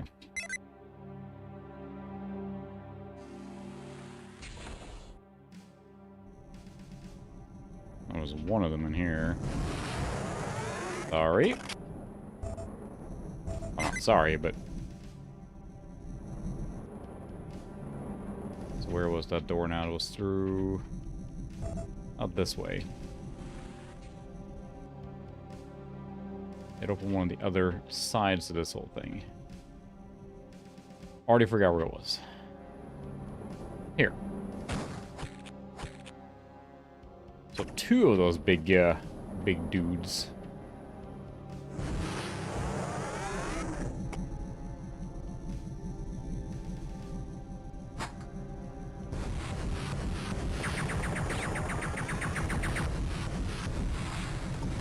Oh, that one, unfortunate.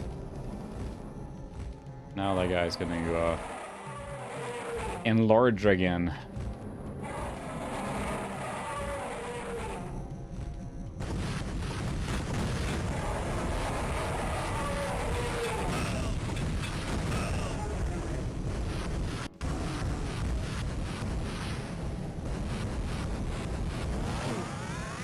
I'm just gonna load that save there. Ah, my goodness. So I'm trying to shrink them because it's the quickest way to kill them, technically, because they, you know, shrink and you step on them, but clearly did not like being shrunk a second time. So I don't have enough ammo on anything else really to...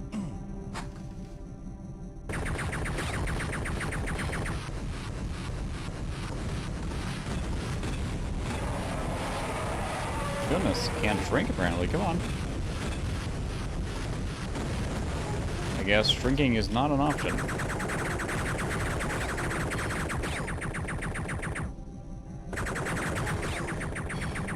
Jeez Louise. I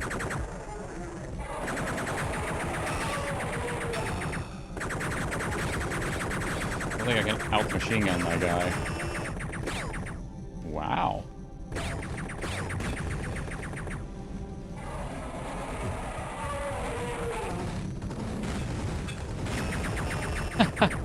Well, that didn't work. So two of them, but not a lot of ammo. Oh yeah, the shrink array did virtually nothing on them, so that's good to know. Don't have any rockets.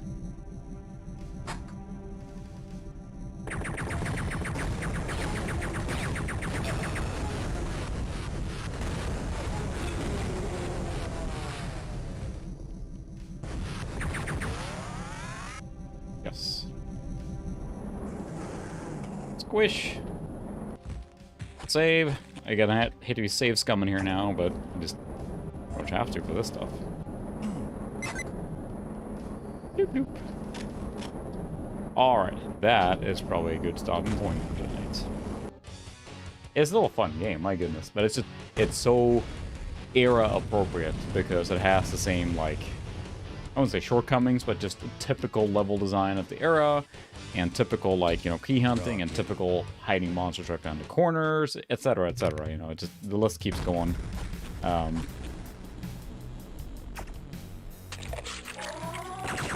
And never lets up. Ever.